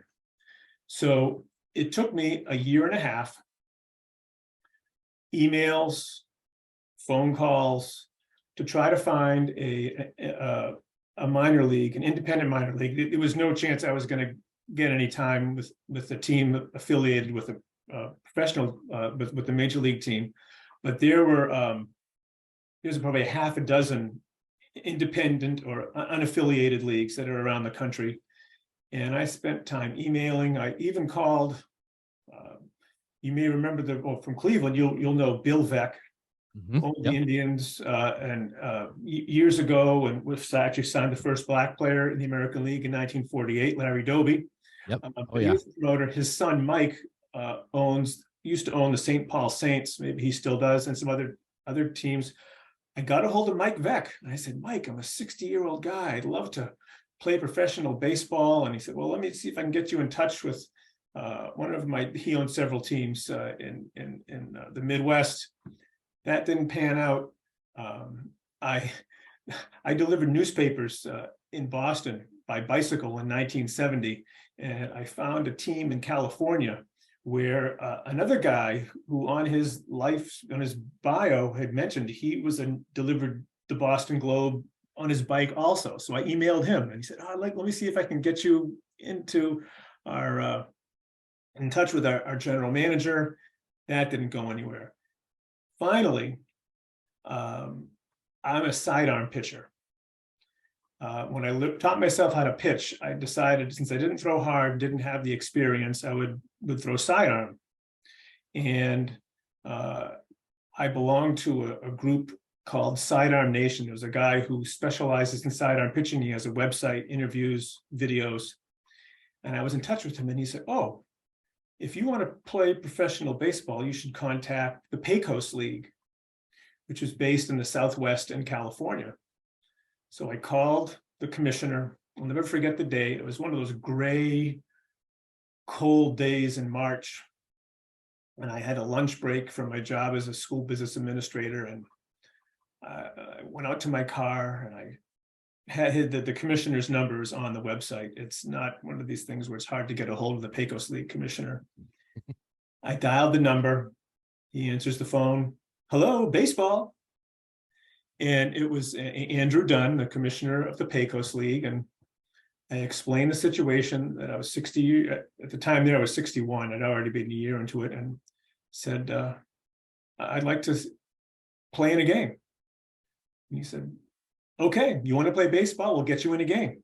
So that was March. So I was in touch with him periodically over the next couple of months. He said, we're going to have to do it at the end of the season with a team that is out of the playoffs. So it doesn't have any bearing in the playoffs. I wanted to get in one game. And he said to me, because we're not sure when we'll be able to fit you in, you'll have to come out for a whole series. Oh, really? Okay. So I was working on and I had the Pecos League schedule, and it wraps up at the end of July. It was 2 weeks to go, and I hadn't gotten a call. And he had told me I was probably going to be going with the White Sands Pupfish. They were really way down in the standings.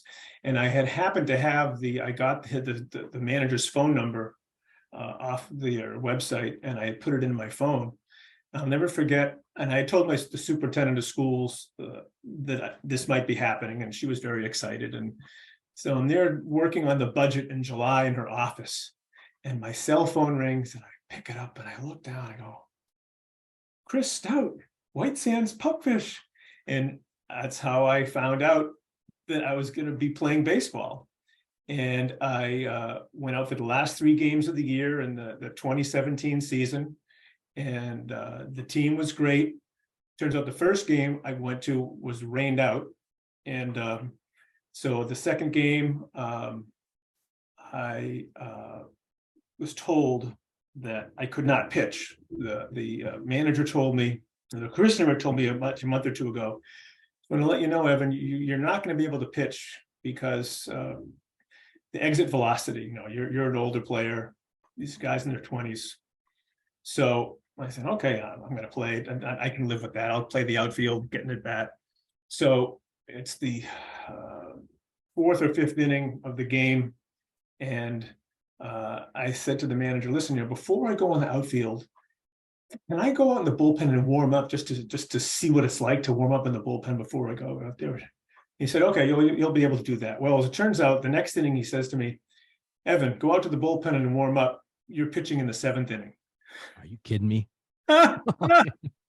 I could not believe it. My sister was there with me, and she was sitting on the stands between the dugout and the bullpen, and she knew that I wasn't supposed to pitch. And I remember walking by her, and I said, Emily, they're gonna let me pitch. Her eyes were so big she couldn't believe it. And I went out there and warmed up, and I was trying to throw the ball over the plate, and I felt pretty good in the bullpen.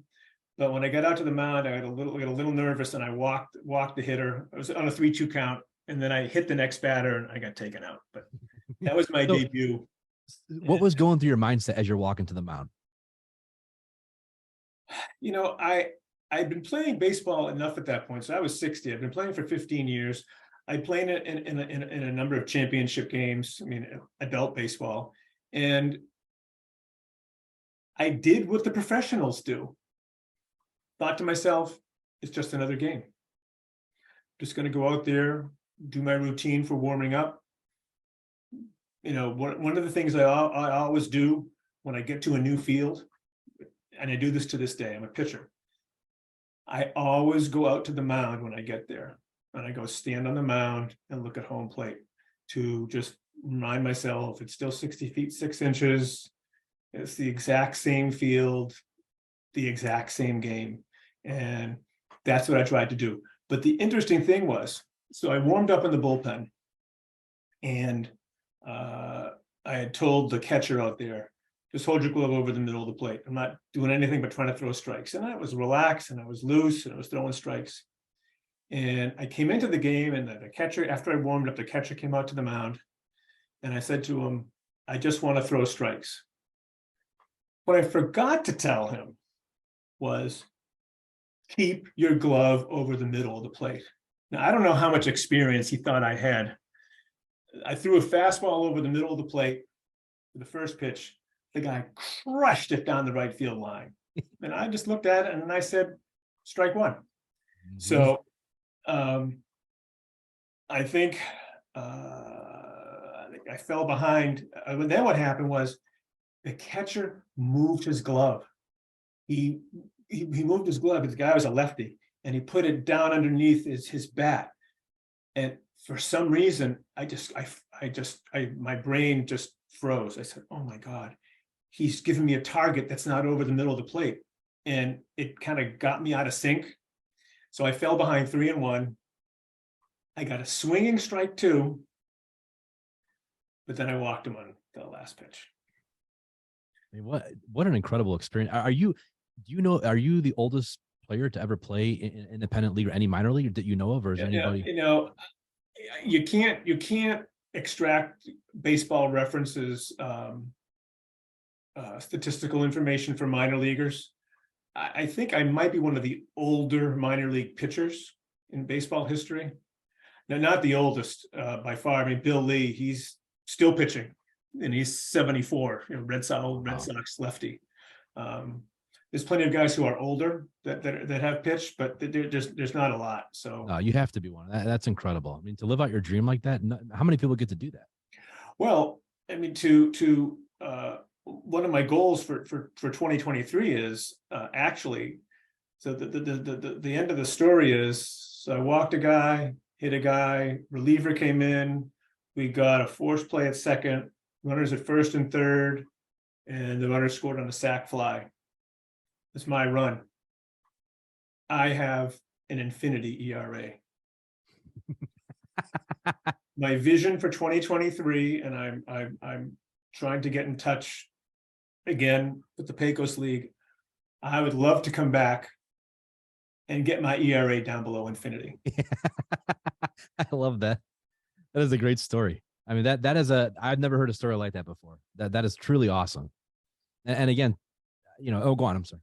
Well, but I'm not the only one. So here's the follow-up to that story. So that was 2017.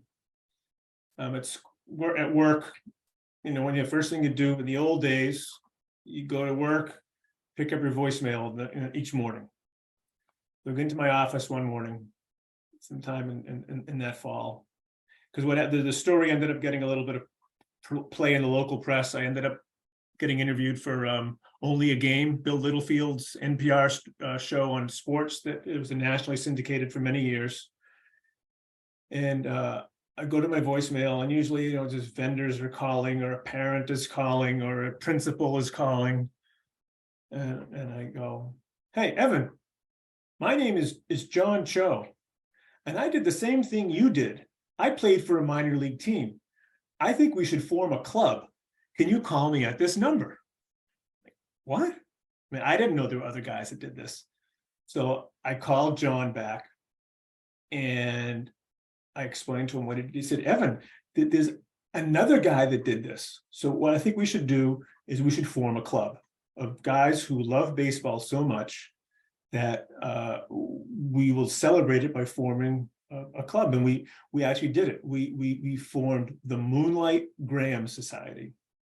And as you probably know, Moonlight Graham is the player that was one of the supporting actors or roles in Field of Dreams, the player who played one game in the outfield for the New York Giants in the early part of the 20th century and never got an at bat. But he became famous in Field of Dreams because he came and played, and he ultimately got a hit and became whole. And so we have formed the Moonlight Graham Society, and we have a website, and it talks about John's playing with the normal Corn Belters in the Frontier League, and Dave, who I think you may have interviewed a while back. I did. Yep. He was involved in the I can't remember the league off the top of my head, but he played for the Dakota Rattlers. Yep. He played right field. That's who my brother's best friend played for. Right. Yep. So and the purpose of the Moonlight Graham Society is, first of all, to share our love of baseball. I mean, it's about our celebrating our extremely brief careers, but also sharing our love of baseball, and Dave has done it through his book and through his speaking. He does some public speaking. John is very involved in volunteering for a girls baseball team where he lives here in Boston, and I'm giving back to baseball by sharing its history, writing about games, writing about players, so that people can really enjoy baseball to its fullest. You've got such an incredible focus, MLB TV and all the stuff that's telecast, but baseball is much, much more than the stuff that gets the most attention. It's people playing it, people enjoying it, people being fans, people just loving it. And so we're trying to just share our love of baseball so that everybody can enjoy it in their own way. I love that. I actually been to the website several times. So yeah, Dave turned me on to that. I think it was back in August. So I have three more questions for you, and Sure. Based off what you have talked about already, of course, with what you've done with your baseball career. me and my friends back about 15 years ago, we were in our early mid 20s, and some of us were getting married. Other ones were, we were all over the place, but we were in the Cleveland area at the time. And we formed like a semi wiffle ball league with all of Mhm. our friends. And so I thought like maybe 3 people would be interested. There was almost every friend I called. Yeah, I want to, let's do it. And so I think some of the wives are like, what are you guys doing? They're in their 20s. And everything. We had it was, Evan, it was so competitive that we would be yelling at each other. I mean, it got intense, but it also brought back that we felt like 7-year-old, 8-year-old kids again. We used to do that when we were little. And that's the power of baseball to me, is that it's just something when you grow up with it in any sport, but especially baseball, because it's such a tradition rich sport. It just reminded us being little kids and how fun that was. And it is fun to, blow off steam and that's not a strike. What are you talking about? Because someone had to be the ump, and we'd always be getting debates about but it was just so fun. And to hear your enthusiasm for what you did, it just reminds me how great the game is. And I love hearing the stories like what you just talked Well, about. there's so many ways to as you point out, there's so many ways to enjoy baseball and to share baseball. And it's also, people love good stories, but people also like to have fun. And people also, I think, the competition, whether it's a backyard wiffle ball game, or if it's on, if it's PlayStation, playing baseball. MLB 2023 is probably out, but will be out shortly. I think it's one of these things where so many aspects of baseball are good for you, and it's also in reach to so many people in so many ways. This is one of the beauties of 2023. But back when I was little, there weren't a lot of ways to really share your love of baseball and enjoy baseball. And now there are many, many ways. And we've talked about how baseball has lost some of its prominence. It's no longer the number one sport, and it shares the social media time and broadcast time and airtime with many other sports. But the flip side of that is there are so many ways to enjoy it now. If you love baseball, you can write about it, you can play it, you can watch it on TV, you can listen on the radio, you can do it through social media, you can chat and tweet with your favorite players. So if you think about it from when I was little, there weren't a lot of ways to really share your love and share with other people. And now it's really accessible to a much wider range of people in a much wider range of ways. It is. That's a great point. And I think you mentioned earlier about the difficulty of baseball. I was watching a podcast recently with Shannon Sharp's podcast, and he had Deion Sanders in the show. And he asked him, tougher sport, football or baseball? And Deion goes, any sport that you can fail 70% of the time and still be a Hall of Famer is a tougher sport. And he said that hitting that baseball, there's nothing tougher than that. I mean, and that's coming from Deion. That's, you're talking about a Hall of Fame talent for football, certainly. And a guy who play, most people I think would think, oh, football's a tougher sport. He said, no, it was baseball. And what is your take on all that? I mean, that's one of the things when I'm interviewing people for their biographies, and they talk about coming up, playing high school baseball, college baseball, coming up through the minors. To me, the most inspiring part is how they respond to the challenges, and how a player figures out how to get to the next level, or how to deal with adversity. And I don't think there's very, very few players that just have a straight line projection to high level, major league or whatever. And to me, I think that's one of the things that gets missed about baseball, is because there's such a focus on the major leagues and the near major leaguers and the prospects. And these are the elite players that are incredibly talented, and their skill level and their mental ability allows them to rise. But for most people that play baseball, especially as you go up, they run into the same problems that we all run into in life. Whether you're in finance, whether you're a letter carrier, whether you're a teacher, whether you're a delivery driver, you're facing adversity every day. And I think one of the things that's inspiring about when I write about the baseball players is how they respond to adversity. And there really is an applicability in how professional athletes, they're just like everybody else. It's just that they get written about more. You could do biographies, and people do biographies all the time about people that persevere through family issues, career issues, social issues. And it's really a very common thing. So, but to me, but for baseball, because I love it so much, I just get a real thrill out of being able to share how each player dealt with adversity. And in some cases, this is the other part of it, had to come to terms with adversity. I'm writing a story right now about a guy who's trying to get a spot on the Team Italy baseball roster. He's a kid that grew up in the town of Saugus, not too far away. Very talented hitter, set records at Columbia as a left-handed hitter, and was drafted by the Mariners. And he never made it to Major League Baseball. And one of the things that he has had to do in his life is come to terms with, after 10 years, maybe he'll play on Team Italy. Maybe that will be his final chapter in his career. Maybe it'll open up an opportunity to get a look at a minor league contract. But just like you and me and everybody else, these baseball players, most of them, they have to come to terms that it might be the end of the road. And we all have to deal with those same types of frustrations, whether it's family, career, hobbies, whatever it is. We all get faced with those same types of turning points.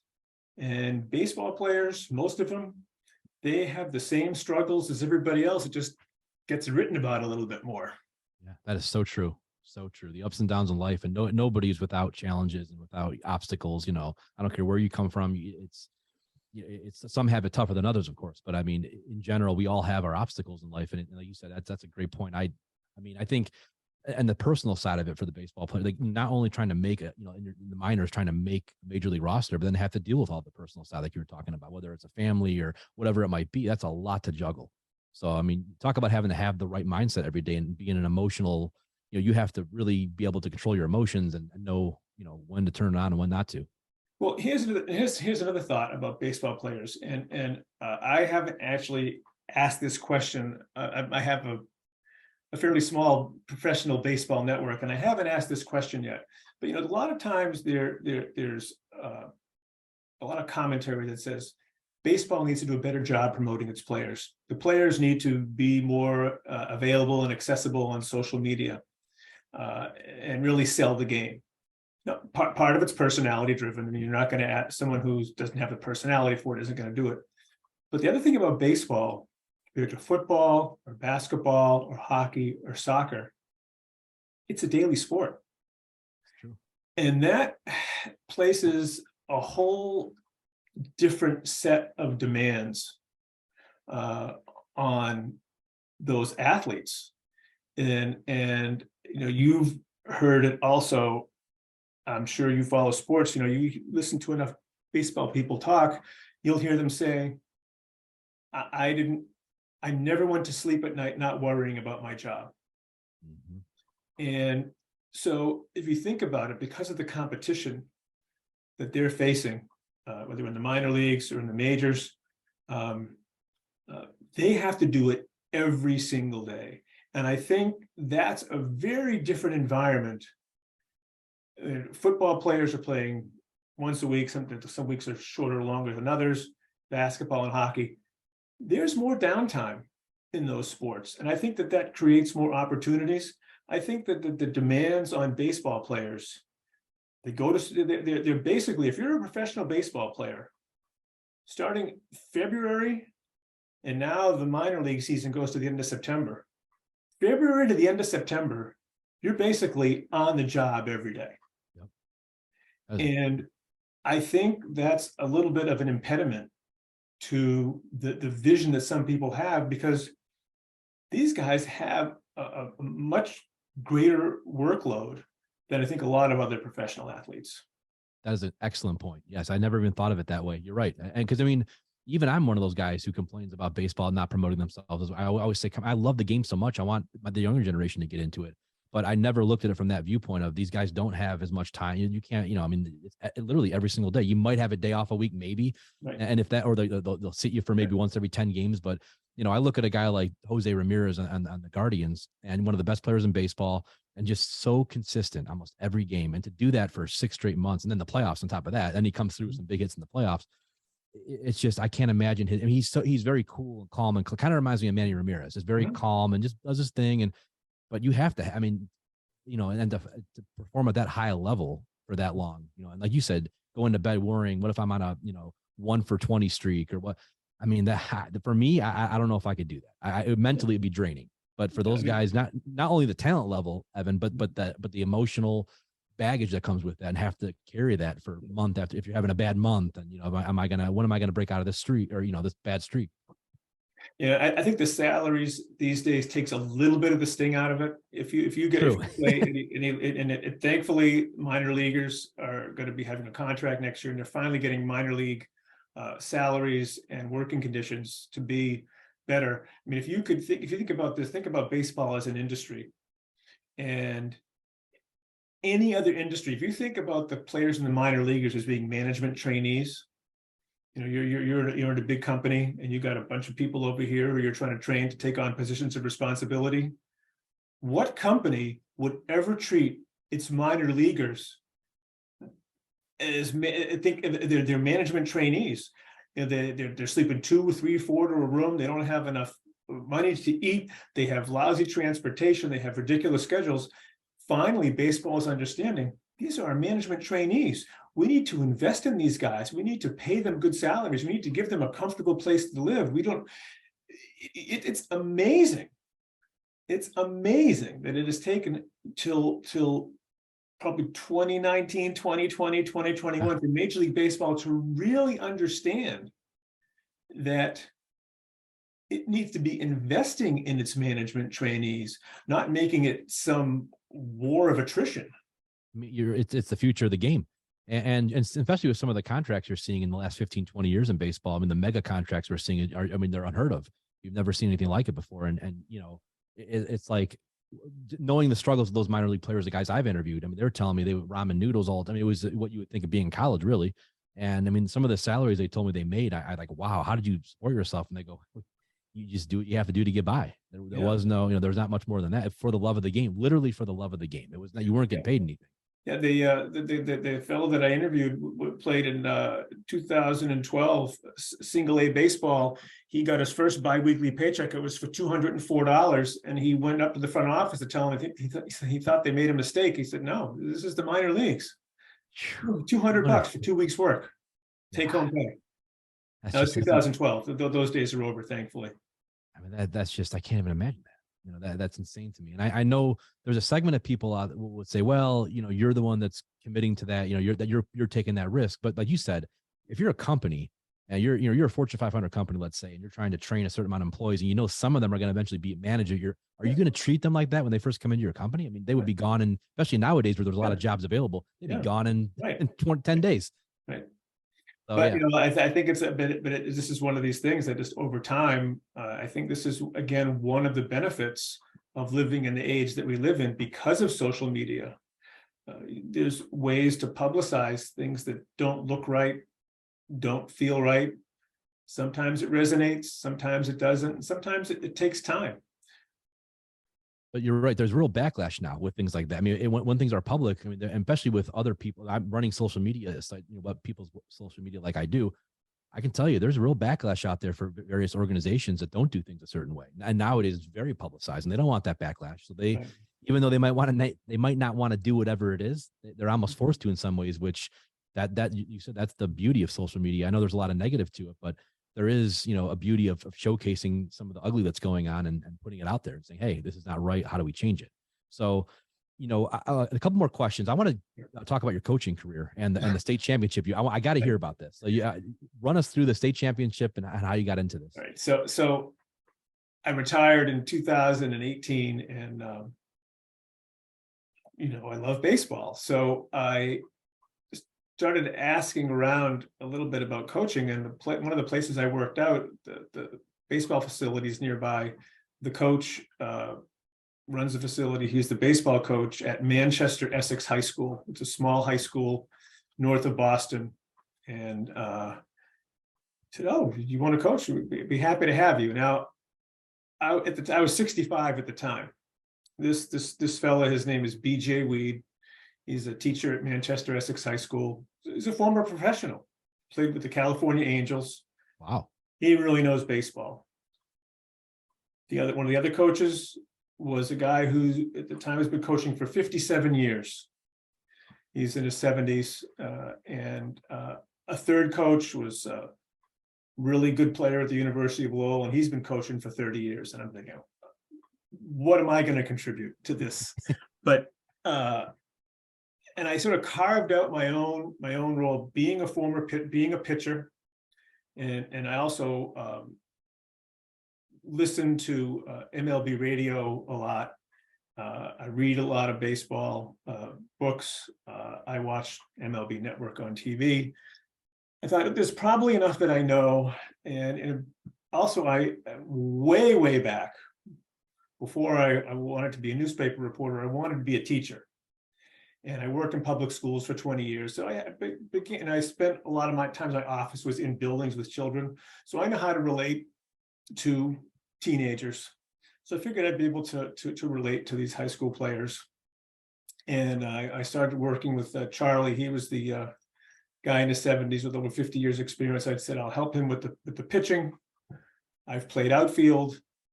And I also knew enough of the baseball principles that I could particularly help some of the developing players, the 9th graders, the 10th graders. And this was 2021 was the year. And it was fantastic. And you practice every day. It's about a 3-month season, and you get to know the kids, and you're really sharing basic baseball principles, trying to make sure their swing path is good, that the outfielders are approaching the ball properly, pitchers are throwing strikes, understanding, when to throw a breaking pitch. And what we ended up getting eliminated in the first round of the playoffs, but I really enjoyed it because it was, someone once asked me, what do you like the most? Playing baseball, writing baseball, or coaching baseball? And my answer immediately was coaching, because I'm able to pull everything together as a player, as someone, as watching it, and writing. I'm able to hear people talk about baseball all the time from a very personal point of view. And so we got eliminated in the first round of the playoffs. I really began to understand where I could make my contributions. The kids who are really talented, you don't have to say a lot. Kids that are struggling with hitting, struggling with the mental part of the game, I realized I could also help them. And I spent a lot of time in the outfield, wandering around during batting practice and doing drills, talking to players, working with them. So in 2022, went into my second year, felt like we had a decent team. We finished the season 10-9, a couple of upsets. We in the first game of the season, we played a bigger school, and we beat them fairly easily because things just went our way. In the second game of the season, we had a rematch and went to extra innings, and we won with a walk-off home run. And it was really an upset to beat the school a second time, and the team was just ecstatic. And they knew I had a baseball website, and I got kind of caught up in the emotions of the whole thing. And I said, listen, this is really amazing you guys did today. If you guys make it to the semifinals of the state championship, I'll write a 5,000-word story about the season. Now, this is April. There were 17 games to go. We had one established pitcher. Our catchers had combined 1 inning of varsity experience. So we had an inexperienced pitching staff. We had no experienced catchers. We finished the season 10-9. And there's 5 playoff games. And we said, well, our ace pitcher was going to pitch games 1, 3, and 5.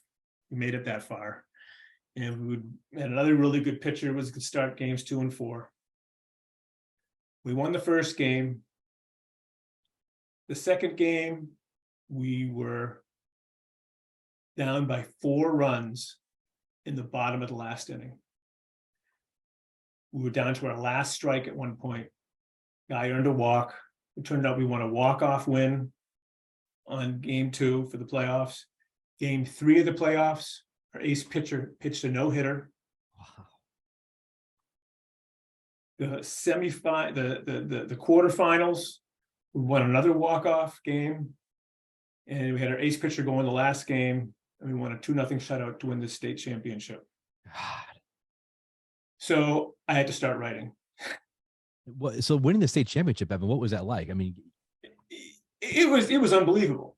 It was unbelievable. I mean, at that point, did you guys think you had a legitimate chance? I mean, you had been riding that wave, obviously. I mean, we were 10-9. We were a 500 team. We had one good pitcher, but they really, this is one of the things about baseball. They did not let the adversity get to them. And this is something they learned over the season. We lost 5 straight in the middle of the season. And I talked to the kids as I was writing my story about them. And one of the things that was amazing was that they really thought that losing streak helped them. And they learned to bounce back from adversity. And they were able to right the ship. And it was just, it wasn't a particularly talented team from the perspective. There weren't a lot of ball players on that team. There was a few. Most of them were just guys that liked baseball. And we had one pitcher that we were able to rely on, and other guys that just never gave up. There was one part of the lineup that I called the slow heart rate club. There were 4 guys in a row, and they had the most relaxed, aware at bats every single time. They could be up there with 2 strikes and they'd foul off a pitch. They'd watch the balls go by, and before you know it, they'd be on first base, or they'd get a base hit. Or while they were up there, the pitcher would throw a wild pitch and a big run would score. There were so many things that came together. But the funny thing was, someone said to me, it must have been exciting. You know, one of my responsibilities at the games was to chart our pitchers. So I stood behind the fence and kept track of whether it was a fastball and where it was. And I had to follow every single pitch that our pitchers threw every single game. And I was also responsible in the dugout for making sure we were keeping score right. And so I'm coaching. I'm thinking about the next pitch, next inning, next game. And it was like, finally you wake up on the last day and you win the game. You're a coach. Your coaches coach and players play. And it was really, really exciting. It was really, really gratifying. I remember on the field afterwards, I ran up to BJ, the coach, and I hugged him, and I started sobbing. I was so excited about winning. And it was just such a wonderful achievement because it was so unlikely. It was a 10-9 team with not a lot of real baseball type players, but they played smart baseball. You know, one of the things that I said when I wrote about the team was that it was real baseball. There were no radar guns. There was no technology. It was just bats, balls, and gloves. We had a couple of pitching machines. They just played good baseball. And to me, that was one of the most gratifying things. And what I wrote about was, it was just a bunch of guys that played smart baseball, and they won the games they had to win. They got the championship. What a story, especially going 10-9, and I mean the 5-game losing streak. And I mean, I just think that's that's almost like a movie. You know, this would happen. They would win that championship.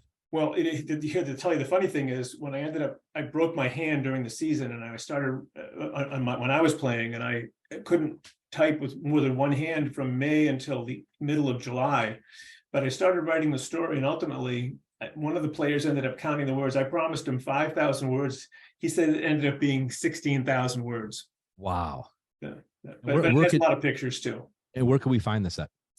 Baseball by the Sea Media. Okay, for anybody listening. Yeah, Okay. Baseball by the Sea Media, and to me, you talk about baseball stories. I mean, what this to me was a baseball story, a timeless baseball story. Because, like I said, we didn't have any radar guns, we didn't have any fancy technology. We're just a bunch of guys playing baseball with a bunch of coaches who tried to help them out, and how these players learned and adjusted to the ups and downs of baseball, and able to win at the right time. And it's just really almost like a Hoosiers thing. I mean, I think in the teams in the first 4 rounds that we beat, they're combined, and I won't get this exactly right. We played 5 playoff games. The first 4 rounds, their record was like 64-15. I mean, their records were just gaudy. And we played another team similar to us in the final round. I think they were 1 or 2 games above 500. And but to me, it was very gratifying from the perspective of, it was hard work by the coaches, hard work by the players, but ultimately, it's the players who are out there on the field. And this is the thing that I found very interesting, coaching for only my 2nd year, is that it really kept in my mind, coaches coach, players play. You can coach and say whatever you want, as many times as you want, using whatever technology you want. Ultimately, what happens out on that field, it's the players. They're all by themselves. That's true. No, you're right. And again, that story, I look back at your last 6 years, Evan, to play minor league baseball, pitch in a minor league baseball game at the age of 61, to become a writer, and you're writing all these, historic stories about baseball, and then to win, be a coach on a state championship team. I mean, who could ever say they've done that post-retirement? Really? I mean, you have to be the only person in the history of baseball that's won a state think about that. Won a state championship, pitched in a minor league baseball game, and a writer for, there's nobody who's done that. Well, here's the funny thing. I'll never forget this feeling. So it was for 2018, 19, I kind of wrapped things up. I said, oh man, I'm 62 years old. I've stopped working. This is the last phase of my life. And I remember one day getting a shudder of fear. This is the last phase of my life. What am I going to do? Now, I did play the baseball before I retired, but the writing has really taken on a life of its own since I retired. And the coaching has taken on a life of its own. And the ironic thing is, I'm thinking to myself, this is great. This is just like being a little kid. You get up in the morning and you get to do what you love, baseball. That's true.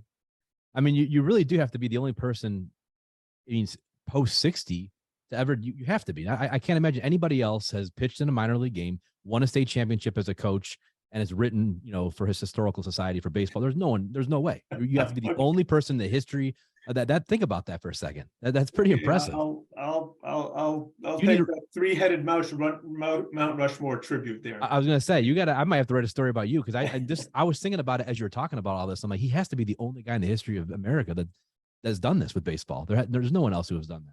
Well, I think part of it is it's just really, as I joked with a couple of friends of mine today, I'm going to be going this podcast tonight to talk about my lifelong baseball obsession, so. Well, speaking of that, now we finally down to the question. I know you were intimidated by this question when I emailed it to you a couple months ago, or a couple weeks ago. When you look back at your life, and this could be personal, professional, what do you want everybody to know about the legacy of Evan Katz? Well, you got to look at, where do you spend your time in your life? Family, friends, work, and the other time doing what you love, right? So I got family, friends, work, and baseball. And I think that, that other than wanting my family to be healthy and happy and successful, which I think everybody does, the friends part and the work part and the baseball part, I just want to feel like the contributions that I've made has made life fun and rewarding. When you spend time with your friends, do you have a good time? Do you laugh? Do you support each other? In your work, did you make contributions to make the world a better place? Doesn't matter what you do. And then baseball, again, I one of my favorite sayings is, if you love baseball, it'll love you back. And so I want to share my love of baseball and help other people enjoy it as well. And I feel like, I think I'm doing a pretty good job of it, and I want to do it for a long time.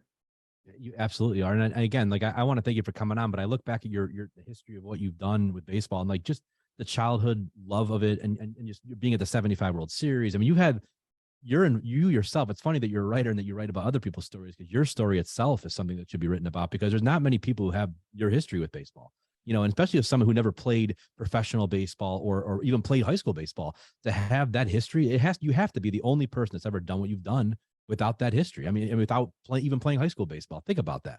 I mean, that's an incredible story. Well, I like to think I'm a pretty good 67-year-old pitcher among my peers, and I work really hard at it.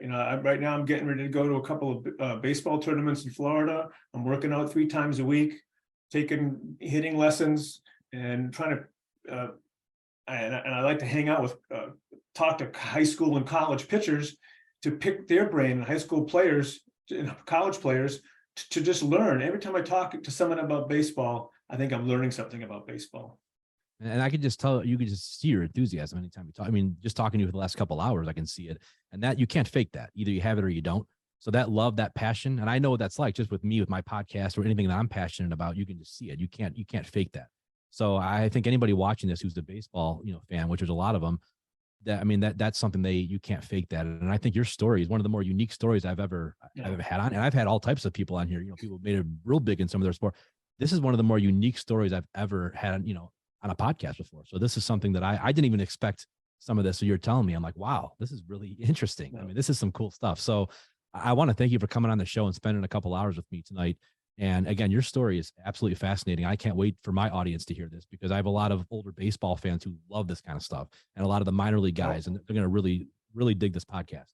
Well, I'm happy to share with you, Brad. And as I said earlier, there's so many ways, just to mention Saber, the biography part and the game story part, it's just a small slice of anyone that loves baseball. They can get involved. And I think, again, that's the wonderful thing about 2023 is that if you love something, particularly baseball, there are so many ways to share your love of it and to enjoy baseball. And I'm really thankful that I'm able to spend as much time as I can doing it.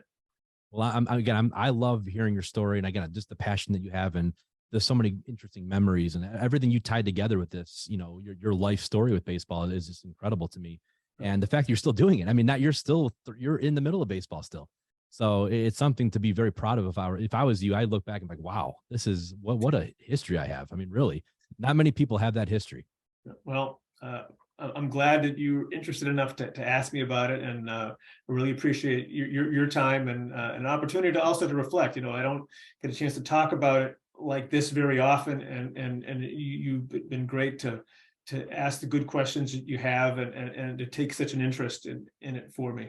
And last thing, hopefully, Evan, this can be also a capsule for you to look back on this podcast, and you can look back on it and maybe reflect on some things. Or if anybody asked about your history, say, hey, how did you get into it? What happened? You have this, you have this capsule then to look back on and for people to look at. So I think it's a win-win for everybody. I'm looking forward to the finished product.